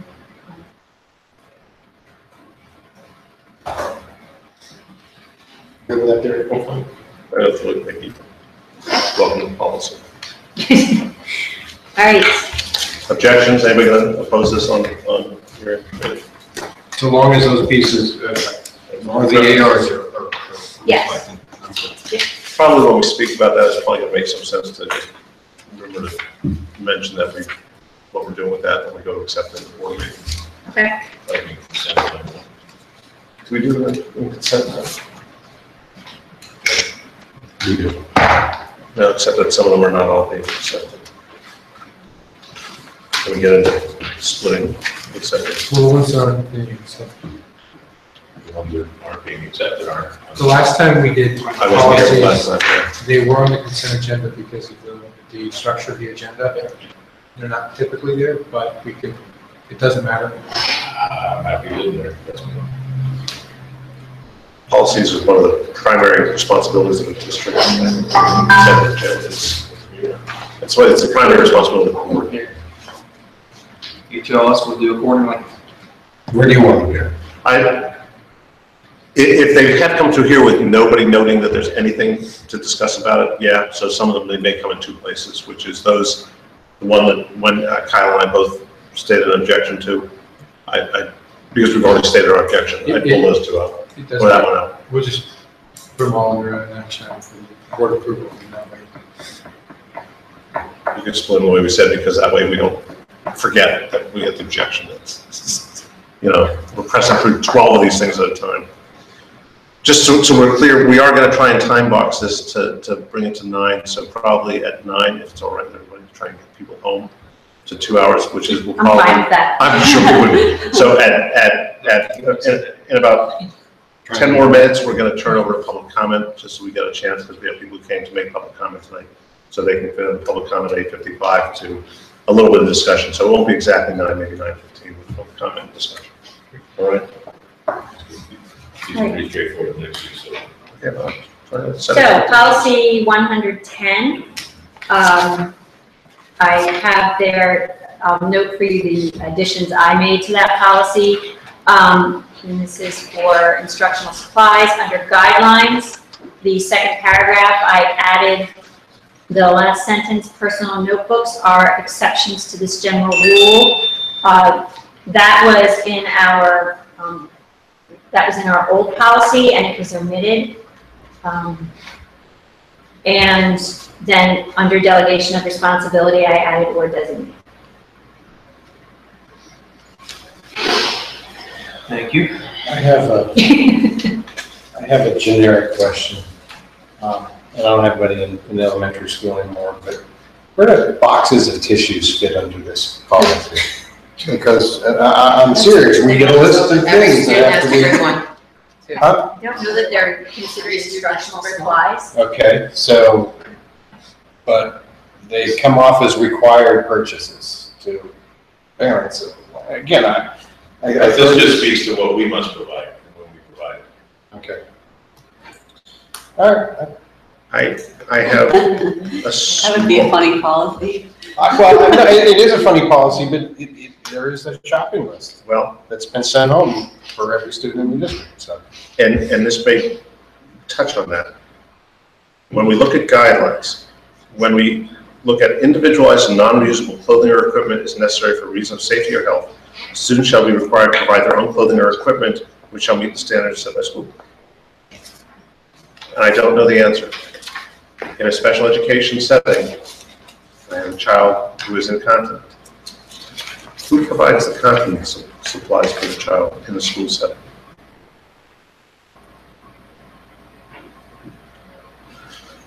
You knew it was going to come from a strange angle. I just don't know. Expect anything. I just don't know. He's looking at me like that. I just don't know. I honestly don't know that a child who is incontinent and has incontinence supplies during the course of the day, and some of those, so in a special education setting, I don't know that this guideline applies for certain aspects. Really? I don't know. I think they come from parents. I don't know that they do. Just saying. I hear what you say, but I don't know that they do. So would you consider that an instructional supply?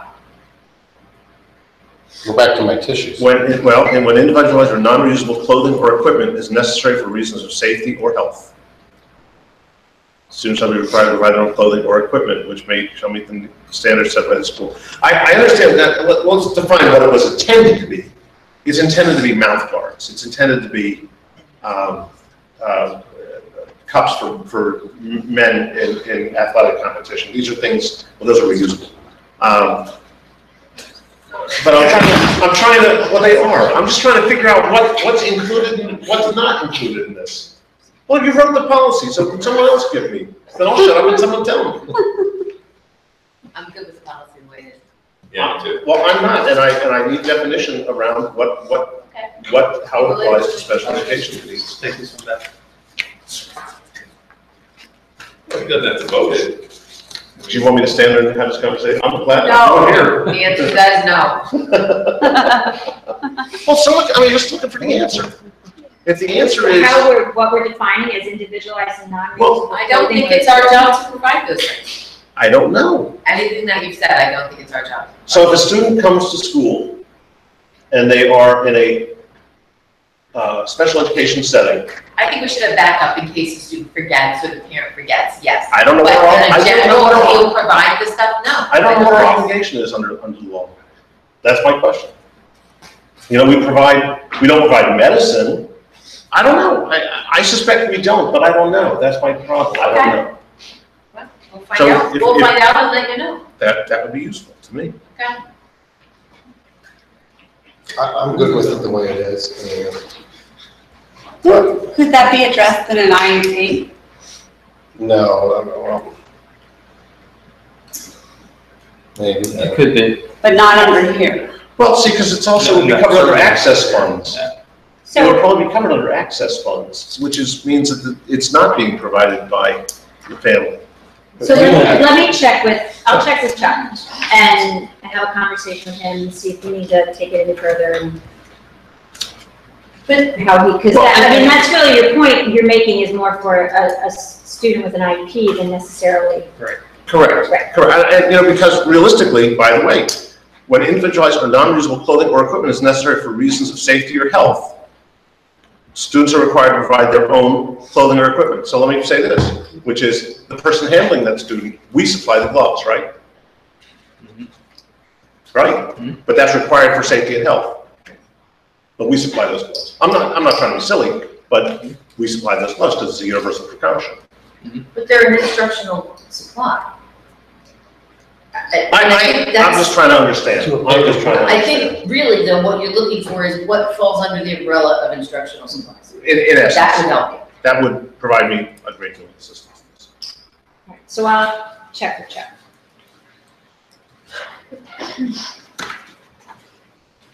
If we have a problem with calculators, there's something wrong with us. Mike's looking hard for one. The engineer's looking hard for a problem. Here it So comes. I'll bring in my typewriter. I'll try to help. Exactly. I just got a new typewriter, by the way. It's cool. I am still using the same calculator I purchased in 1984 for I used to think you were a smart rocket scientist. That's the one I'm talking about. So I am making I propose that we accept 110.1 as it is. I'm good with that. Me too. Love it. All right, so I gotta ask the dumb question. Go ahead, we expect that.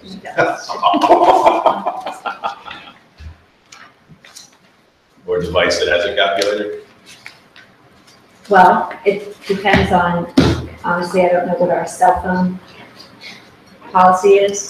That becomes It's being problematic. treated differently. Yes, so But the cell phone is not a calculator. it is not a calculator. I mean, that has to be constantly reiterated, right? That's great, it has.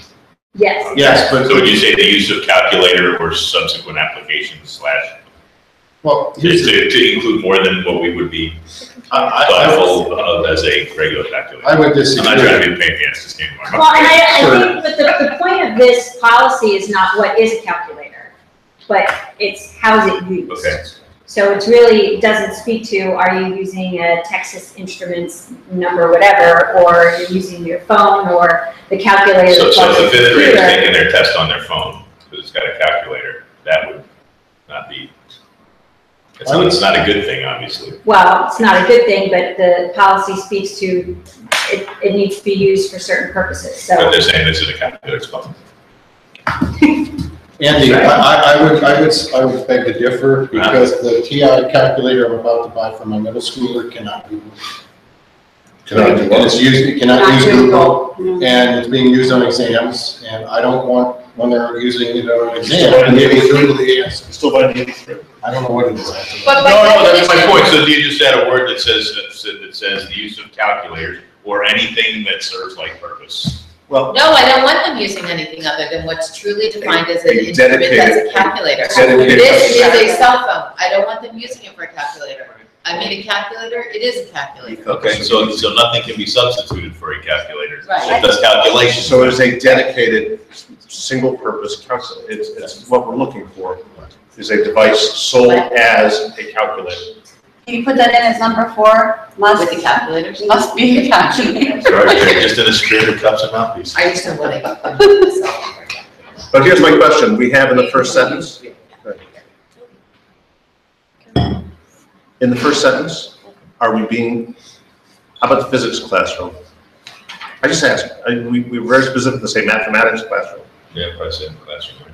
and then the rest of it we talk about classroom. Mm-hmm. Just take Take out mathematics. I asked, but I didn't know why I was there, that's I what would I be was. okay with that. We should be using calculator beyond math class. And then maybe say at the bottom, calculators or other devices, so not used. There's 2 of them in there, Matt. It's not this.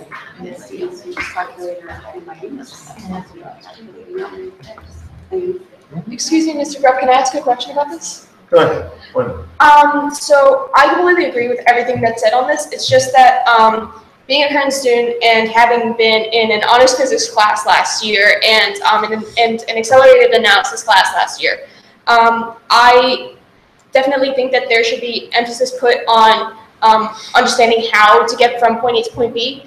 But I was wondering if there could be more emphasis on using calculators, to be able to get from point A to point B while also understanding how that works. Because in an era of incredibly quickly developing technology, I feel like doing everything by hand is going to become outdated very quickly. And you raise an interesting point, and by anecdote, when in the Middle Ages, the last millennium when I was in school, we were restricted from using calculators that had memory. We were not allowed to use the memory functions because Mike and I, the one was joking about the HP11C, was a programmable calculator. And so when you went into physics class, you went and you programmed routines ahead of time. So all you had to do was turn them on and put in the mass. I took computer science courses courses at South. They teach you how Exactly. to program your You calculator. put in the mass and the distance and it did the rest. Yeah, Okay. it's definitely. So it is, They tell us to clear our memory every single test, so that's not a problem. Okay, well, and so it is an issue. So your it's useful to have people with boots on the ground, thank you. I tapped them earlier too. So if we leave in number 1, I asked Matt to put that phrase back in because I think mathematics needs to stay in there because there it's not referencing a math classroom, it's referencing the area of mathematics. So in physics, you would be using mathematics. Yes. So Immensely. what that number 1 is stating, I think it's speaking to the point that you're making about how you're utilizing calculators within physics and other courses to do the work that you need to do. So does that capture what you were talking about in number 1?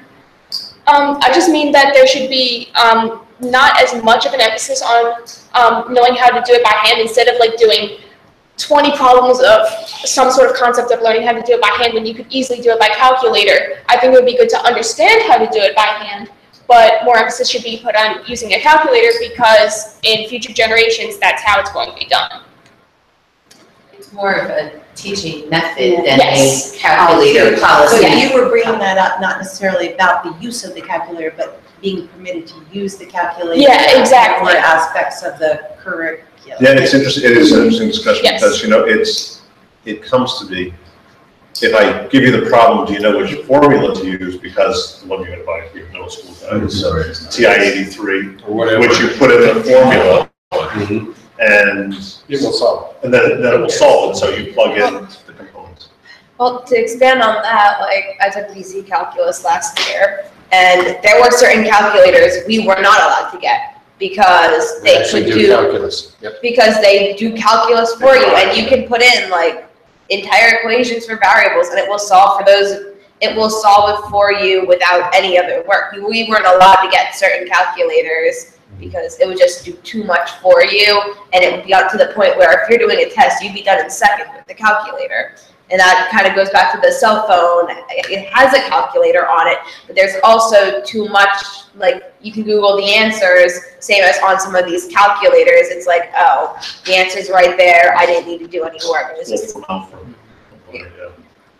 So the idea, I think, I'm not going to summarize because I don't know how to do any of it, but is the idea of being permitted to use your calculator in a way that is current with technology and not the old school, let's write it all out. If you either know how to use it and apply it or you don't. Because I kept saying, well, I could have a calculator and it's not going to help me because I wouldn't know how to do it. So if you know, then why can't you use it? I guess if and I'm not instructing, that as a board member, my criteria in this is in a classroom, particularly in an exam, maybe that's part of it, has to be differentiated, I don't know, which is in an exam situation, I just want equity. I want equity among the students. Now, is there something here about that, I was looking for a way, well, okay, calculation shall not be used in a classroom in any way that would give one or more students a significant advantage. Significant is a challenging word, and I would take the word significant because I don't know what that means. Advantage over other students. So I hear what you say, I'm trying to think out loud for a second, which was if everyone in the classroom had the same basis for calculations, then it would be fair. It may not be academically great, but at least it would be fair. Just, You know, I meant that the teacher would be teaching more as, here's how to do it, understand why you get from point A to point B, but you can use a calculator. You don't have to do it by hand every single time. Right. That the teacher would be instructing that, and that it would be equal to all students. That's what I meant. That's I will caution you as a former instructor. One of the reasons you do those by rote and by hand is basically I'll use the term number sense, but it's just plain old sense. When I was teaching and I had students designing columns, chemical engineering, there are solutions and the formulas and computers without knowing where I would get a column design that was mathematically correct. It was 2 miles tall, an inch in diameter, and fluid was flowing through it at Mach 2. But it was, but that's what the program told me was the answer I got. So yeah, I know it's painful, but it is to instill a sense, is it realistic? And you don't get that if you're just feeding numbers into a calculator and taking numbers out. So some of what you're, I'm going to defend your instructors a little bit. Some of what your instructors are doing is on purpose for those kind of reasons. You know, I So totally how do we- understand that. So what do we want this policy to do at the end of the day? What do we help? Let's try and figure out. So we want it to do, what do you want it to do? I think, really, yeah, the purpose of the policy is about the use, clarifying how calculators can be used. It's not about instruction or Right. specifically saying you shouldn't have to do 20 problems by hand. Right. It's about, they really should be used for areas of math where having the calculator is going to help you to better work and figure out solutions than doing all of that by hand versus, giving them to kids. Would there be thought around including something here that allows instructors to set rules? I don't want to say require the person, but to restrict the use of calculators within their environment, particularly, in a consistent manner for all students in the classroom. Is that a policy or an administrative? Well, Like, I wouldn't want it to very instructor heavy. level because you get two teachers, different teachers teaching the same course. But if they're in the classroom, They're they're teaching the same way. You're right, but they're grading their class to their class. Their curve is in their curve. Their curve is not. Yeah, but then that just becomes use of technology. I would suggest that this policy provides that guidance for teachers. You think it does as a structure here? Yes. I just wanted to know actually that calculators could also be used to help students understand the y from point A to point B, and there was actually these theories of learning of using a learning artifact. I mean that's what the actual term, but a tool for understanding a theory. But it was mentioned that a calculator could make a mistake or produce the wrong answer. I mean that could be a point of discussion. Mm-hmm. And I think that teaching a student how to use a calculator is a useful tool for a digital world, where the uses calculators. There's also, I feel like, the opportunity to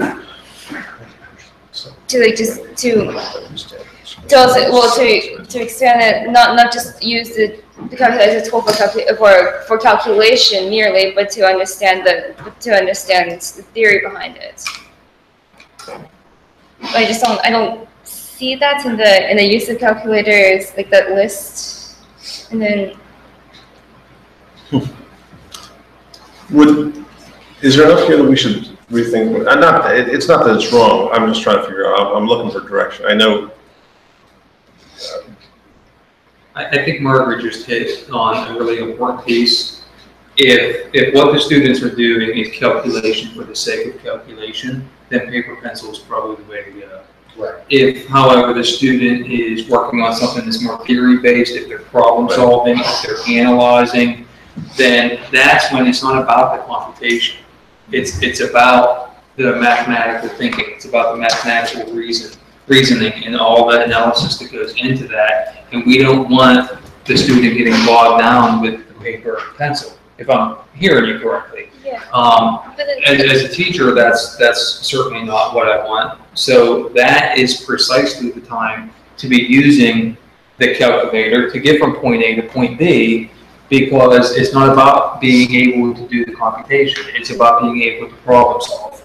And so let's not allow the computation itself to get in the way of our problem solving abilities. In your example, was there show your work? Did you had to work through the intro things? Yes. Which kind of answers that aspect of it, which is exactly someone could look at it and go, well, you forgot to have the acceleration because it was going up a curve, it was going up a slope. You forgot to take that. Yeah, it's tough to get partial credit if all I get's an answer. And yeah, I mean, that is the flip side, just, I will tell you that we had an example in ninth grade, though, where there was no requirement, and she was never told to show work in middle school, and she knew how to do it, and she did it, and the answer was exactly right. There was a little bit You were still wrong. but she got it wrong. I got half off. And there was nothing on the test that said show work. When in college, the tests were the third significant digits closer to 1, 3, 5, 7, or 9. They didn't care what you just had to give the answer. Yeah. So that sucks. May I also add that, Wait, what are you gonna say? no, it's okay, it's okay, it's okay. May I also add that, I'm gonna say that I'm currently interested in pursuing a career in theoretical astrophysics, and I know that it's very heavily math-based, but they don't do everything by hand. They actually use coding to put in formulas and get from point A to point B like that, without having to do all We used to the joke physics that stuff. he actually was a rocket scientist. He actually has done rocket work. So it, All right, I understand where it is. Do you think this covers that? I'm gonna look to you guys. We've thrown a lot of, I don't want to codify Junk how anyway. teachers use it. do you think it covers the concerns we had as we talked about them today, or do you think it merits a real refinement on your part? I think it does. So, And you said Then we'll take that. we're good. So, what I'm gonna do, Wendy, some of the policies we haven't gotten through because I'm already over my time. Some of the policies we didn't get to. One is postgraduate studies, which I really think is a blink. It just says we have no obligation to people beyond 21 years of age. So I think, anybody have anything that disagrees I with that? recommend it as it is. That's fine. Yeah, that's what I was gonna say. I can't see a problem with that. The other ones, reporting student progress. Wendy, your academic, who's academic standards? Do you think you'd like to talk through reporting student progress at that? Because we've had a number of discussions in history about report cards and whatnot, and I thought that might be something which, Academic standards? yeah. We're gonna sit next week to talk about topics for academic. So I'm gonna put off that and And point 1, 212.1 is the same. yeah, same notion.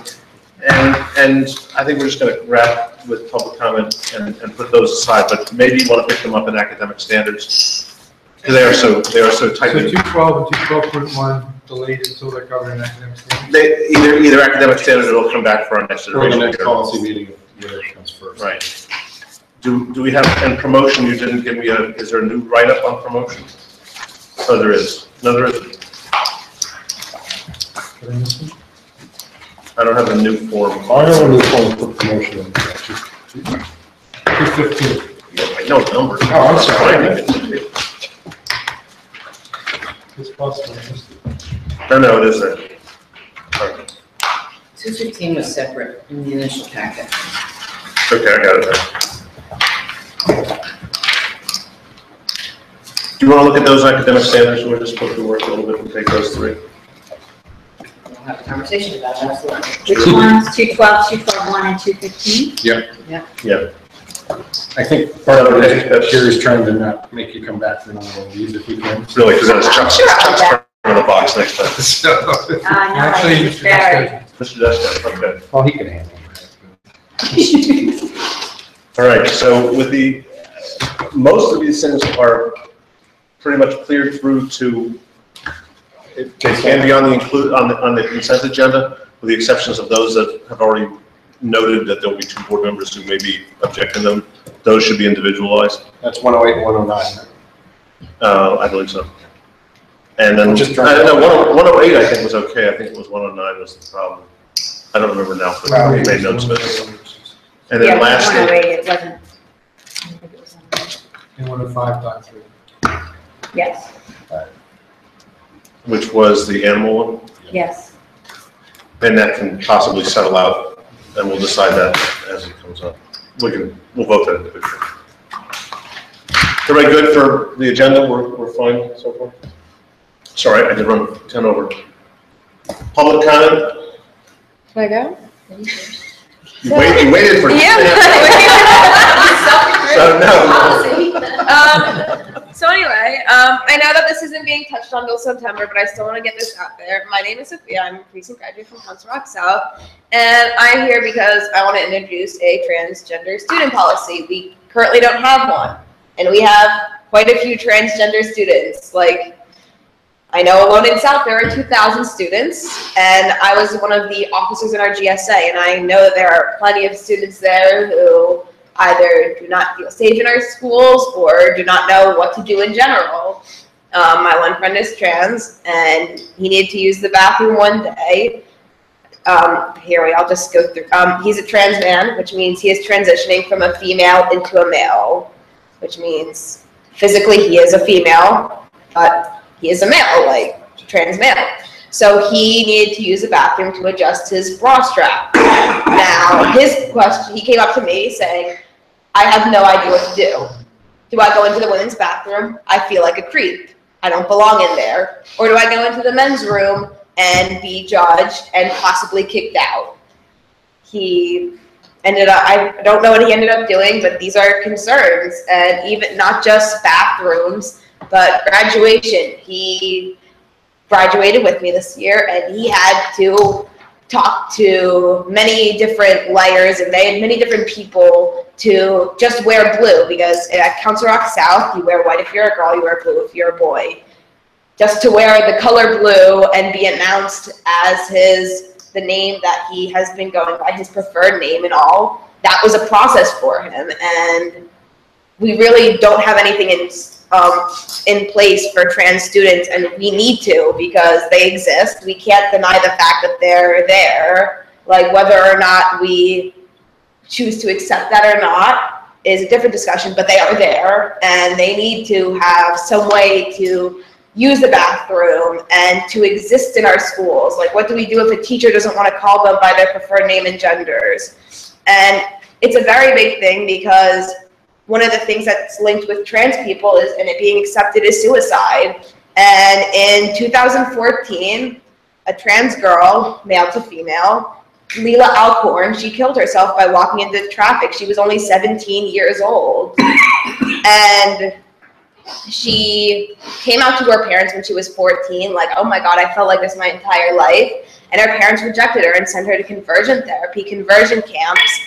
And even in her school, she wasn't allowed. When she committed suicide, they used her by her former name, Josh, but it was changed to Leila. They called her that on the school website. They called her a man on the school website. They didn't respect the fact that she was a trans female. And she posted her suicide note online, and she said in it, when I was 14, I learned what transgender meant and cried of happiness. After 10 years of confusion, I finally understood who I was. I immediately told my mom, and she reacted extremely negatively, telling me that it was a phase and that I would never truly be a girl, that God doesn't make mistakes, then I am wrong. If you are reading this, parents, please don't ever tell this to your kids. Even if you are Christian or against transgender people, don't ever say that to someone, especially your child. That won't do anything but make them hate themselves. That's exactly what it did to me.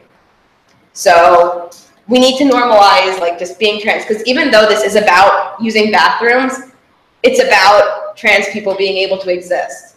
If they can't use the bathroom, they're spending just about 7 to 8 hours a day at the school, required, 5 days a week. That doesn't include extracurricular activities. I was in band, I was in the NASA project at South. I was spending up till 9 o'clock at night at school. I personally, I present myself in a very masculine way. I'm not trans, but I just prefer to dress this way. I feel comfortable with the way I look. But when I go to the bathroom, it's even a concern for me because, well, people don't think I don't belong there. What am I supposed to do? In all of South, we have 2 gender-neutral bathrooms in the library, which aren't very easy to get to. So this needs to be something that's talked about, because it's not just about bathrooms and locker rooms and graduation. It's about accepting and just realizing that trans people exist and letting them exist. And that's all. Any questions or anything? That took a lot of courage. Thank you for coming. Really. Thanks. She's never been short on courage. She's never been short on courage. It's my understanding that for some reason, and maybe you can speak to it, there is currently not a trans policy, although it's been considered. There is a reason legally that we're not pursuing it. Yeah, I can speak to that. We follow, and all these policies here tonight follow a process by the Pennsylvania School Board Association. Sometimes you'll just hear it references PSBA. So PSBA has not yet taken a stance or put out a sample policy on transgender. And the reason why they haven't done that is because this issue is unsettled legally. So there are unsettled court cases that are out there. Once it becomes settled in the legal world, then PSBA will take a stance on it. They will write a sample policy. And then at that point, it'll position our school board to be able to take action one way or another on it. So But the until schools that have then, done it, just did it on their own? that's right. Which most haven't. A few have, but most schools haven't chosen to adopt a policy at this point. Okay. So that's the So how reason long are we why. talking? Yeah, that. It always takes longer than you think. It's a school. Oh, no, It's no, schools. I know, but, I mean, we are talking to some degree, and I don't want to steal what you're saying, No. but you're talking to some degree about the well-being, the psychological, Definitely. emotional well-being of a growing, more comfortably out group of people that, you know, I guess at what point do you say, we're going to be one of the ones that hold back, when clearly other districts have moved forward with it? Why? Like, why today, and why won't we, when there are children's well-being at stake? Well, I can't speak for other districts, because I'm not there, none of us are in those places. But from a policy standpoint, that's really what the answer is. From a humanistic standpoint, what we want to do is make sure that we work with these students, work with them in better ways than what we ever have worked with them. Whatever was worked in the past, then let's continue to do those things. And if there are certain things that haven't worked in the past, then let's see where we can seek solutions and seek those solutions together. As adults, we don't have all the answers because our students are the ones who are living these lives. So let's get our heads together on it and see what we can do to make the best of it. Sophia's a with our policy. graduate, so, but she's sticking with it. I'm She's not gonna be. stopping. Like, I'm sick. Can I- So could you What, write your thoughts down too? Yeah, In a quiet moment and share them Yeah, in a forum. This Yes. forum is fine. Yeah. I don't wanna She's coming. inhibit I'm coming you to as much as I from coming can. to this forum, but I would also be interested in other Yeah. thoughts, Well- I'm sure our administration is. from my perspective, this is only from my perspective, and I'll tell a brief anecdote. I once joined a company around because I knew a certain type of software to use. And I joined them to be their expert. And as I joined that company, they handed me a manual. And the manual was their coding standards for that software. And I said, gee, guys, who put together this manual? And they said, the COBOL guy. Well, the COBOL, the guy who knew how to program COBOL. And the problem with that was, what he knew how to code included a whole bunch of things that didn't apply in the world that I was living, because the software language I used went a whole different way. So from my perspective, one of the problems I have with creating a policy right now is a lot of the policy maybe like that COBOL manual, which is based on a whole bunch of, and you and I had a brief discussion outside, and respectfully, we can disagree, and perceptions are, yes. you know, understanding what the rules of the game are important, and that's how we come to decide what goes into that manual, because I don't want to write the manual like this guy wrote it for me, which totally denuded the ability of what I needed to do. And so that's, from my perspective, this is just my perspective, one of 9 board members, which is, I want to try and work through some of the processes that we need to do. You and I spoke, you know, about a student having to go, it was probably the same incident as you, you know, and finding an alternate way to support that for persons who have any privacy concerns. And can we solve that? Because if we can solve that, that's one of the Duplo blocks in our wall. Because as we start to assemble those Duplo blocks, then it takes shape, because then I can create the manual that codifies those things, which are really human rights things. They're not, but I want to be careful about, for me, and I drew the analogy for you before, which was, I look at policies around students with disabilities. Every student with a disability has a right to an IEP, an individualized education plan. At one time, as students were becoming integrated, the policy was every kid has to be in an inclusive education plan. It didn't work for kids. Some kids, it was the wrong answer. That was where they wrote the manual before they got the kids. So and this is just me, I want to try and solve some of these operational things. You bring up some social, thank you, you know, the issues that you bring up. those are some of the operational things. I think we can get solutions to those which help us to build those building blocks. So then when we come out with something which is more of a rights decision, because I don't want to obligate anybody if the person doesn't want to go that way. I don't want to obligate them to go that way. And I want to be careful with that. It is, well, Yeah. but I want to make sure, but that's, again, it's just me. So why we don't have a policy, Dr. Fraser gave you part of the reason. Part of the reason also, from my perspective, is I'd like to get solutions that work to some of these things before, rather than just concepts, to know I got them to work so then I can incorporate them and build something. For me, that's my perspective. And back to timing, like, timing's kind of important. This issue is changing, and I don't want to get too much into politics, but our president yesterday tweeted on his Twitter, "After consultation with my generals and military experts, please be advised that the U.S. government will not accept or allow transgender individuals to serve in any capacity in the U.S. military.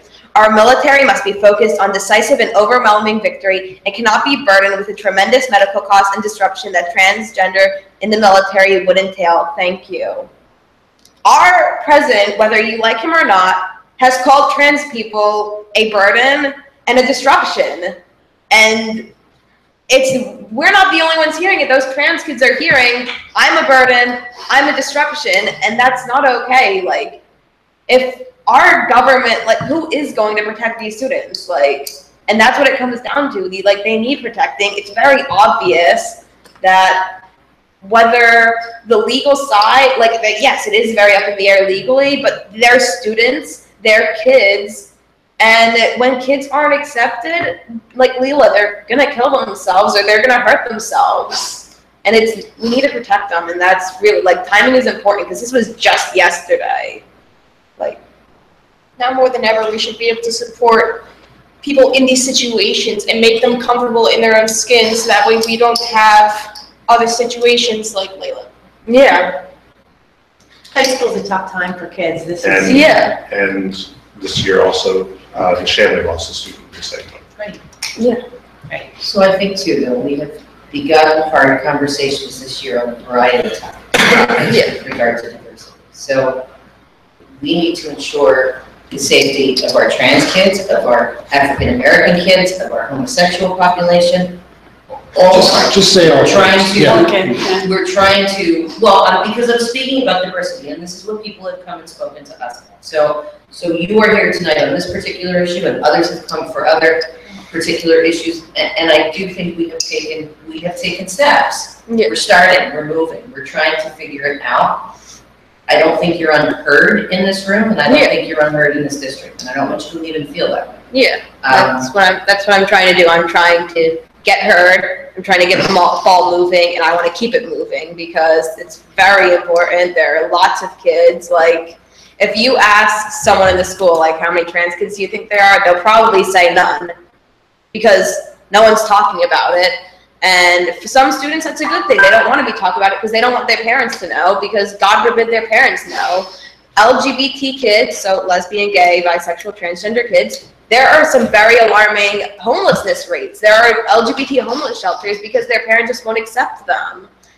And that's just like, if you go to the schools, like, people don't know about it, and I just want to get people talking. I want people to know about it, that this is an issue and that it needs to be addressed. I want this ball to just keep moving. I don't want it to stop. And it helps them. We both have recent high school kids, and when the issue got brought up, we both asked the number kids. Mine are absolutely new. Like, it wasn't the big deal that would have been in 1979 when I went to high school. I mean, she was like, yeah. I mean, it's just, and that's one of the things to what Jerry said. We need to understand. I mean, if somebody's struggling with where to go to the bathroom, the bathroom's the library, and that's causing stress, then we need to find a suitable solution. You know, I think You need a pass for the library to go to the library. It's a long walk. It's so the solutions to the problems are more conversations we can do something about immediately. Policy, I'm not saying we can't do policy, but policy may take longer than anybody likes. But finding some solutions, or hearing or certain conversations, Dr. Fraser and some of the high school principals about what are some of the real things they face, and are there quicker, easier? Some workarounds for the time being. Right, individual bathrooms, or, you know, someplace where people would feel comfortable. Yeah. And everybody would feel comfortable. And so I think that, at least from what I've heard from most people, are open to that, trying to have a conversation and trying to provide some solutions in the more immediate future. For me, everybody doesn't have to be, everybody doesn't have to be as out as some people are. Because that's just, a lot of people don't want to be out. It's a safe For me, I'm glad to meet with anyone who wants to talk about this. If they want to come, we'll meet, they can meet at my home. I don't care. We can sit anywhere we need to sit. Because, you know, you told the story, and I am terrible with names, but you, in the middle, told the story about the calculator. Yes. And I said at that point, it pays to hear from the boots on the ground. Sophia, your explanation also relates to boots on the ground. So I'm glad to have that conversation. Mm-hmm. I'm not as gruff as I sometimes appear, but I'm glad to have the conversation to know more about what happens, because only by knowing what happens can we start to figure out how to build the duplo plots. And kudos for you for These two would like to hear too. You're welcome to come to my house. You know, I mean, you have some primary resources right here. We genuinely want to make sure everybody's taken care of, so. Yes, absolutely. Yeah, I'm easy to contact, just, and they can come individually, We'll give you a collectively, cell I phone, don't you care. call me anytime you want. I think, you know, I answer You meet him on a Thursday I read night. the emails. Yeah, 4 or 5 hours. Yeah, I think the issue though is at this point more about awareness. Yes, Um, we're not gonna get anything past today. Policy without being thought through, or prepared to implement can create a flashpoint with unintended consequences. So I'm massively sympathetic to the things you're talking about, the points that you're talking about. I'm also sympathetic to the fact that some folks might not be. Yes. So we have to think through how we support everybody, back to Kyle's point, because there's lots of different people that are out there people might be diverse, but in different ways with it. So there's a real big piece. But for me, as this becomes more, people become more aware. It's always been there. Yeah. It's more aware. It needs to become more accepted. We need to figure out how we deal with it. So I think that the challenge for us is, it's great that you've stepped up and talked about this, and you should continue to speak your mind, and you'll have an audience here every day of the week. It's just how do we then deal with this as we get more information. So the key is awareness. I don't think there's anything we can't overcome. Being reasonable. The problem with policies for me, just in general, is that they're rigid. I kind of like guidelines versus rules, because the guidelines give you the flexibility to address every individual situation, to do the right thing for the right individual. But I echo everybody else's thoughts. Big, So we'll see. It's really impressive to come do it and then keep doing it. Yeah. I appreciate your comments. Thank you. We've met a million times since I met you Yes. here at this place, so I will continue to see you. So I'll see you here, and maybe And I think it's we'll cool meet because she's outside. she's a graduate, she still wants. That's to- right. Well, I have to tell you, and that's Says a lot more. well, but it also speaks to a change in the world, which was, and we had a brief discussion next door, which was, there was a time when the LGBT community, you didn't have any role models in adults, because you didn't, it was kept quiet. Sure. And everybody thought they were going through the experience themselves individually. And that's changed. And I mentioned this, which is, we do have a survival resource, who had become a trans woman as an adult, and has helped major companies accommodate that. And that's a resource which I have, which we can, it's dated though, because that experience was 15 years ago. Yeah. The 15 intervening years, the experience is very different. But you go with the resources you got and figure it out. Thank you. Thanks for your work on this. It was amazing. As soon as I saw you, All right. I knew it was in there. See you all. Thanks for coming. Thank you.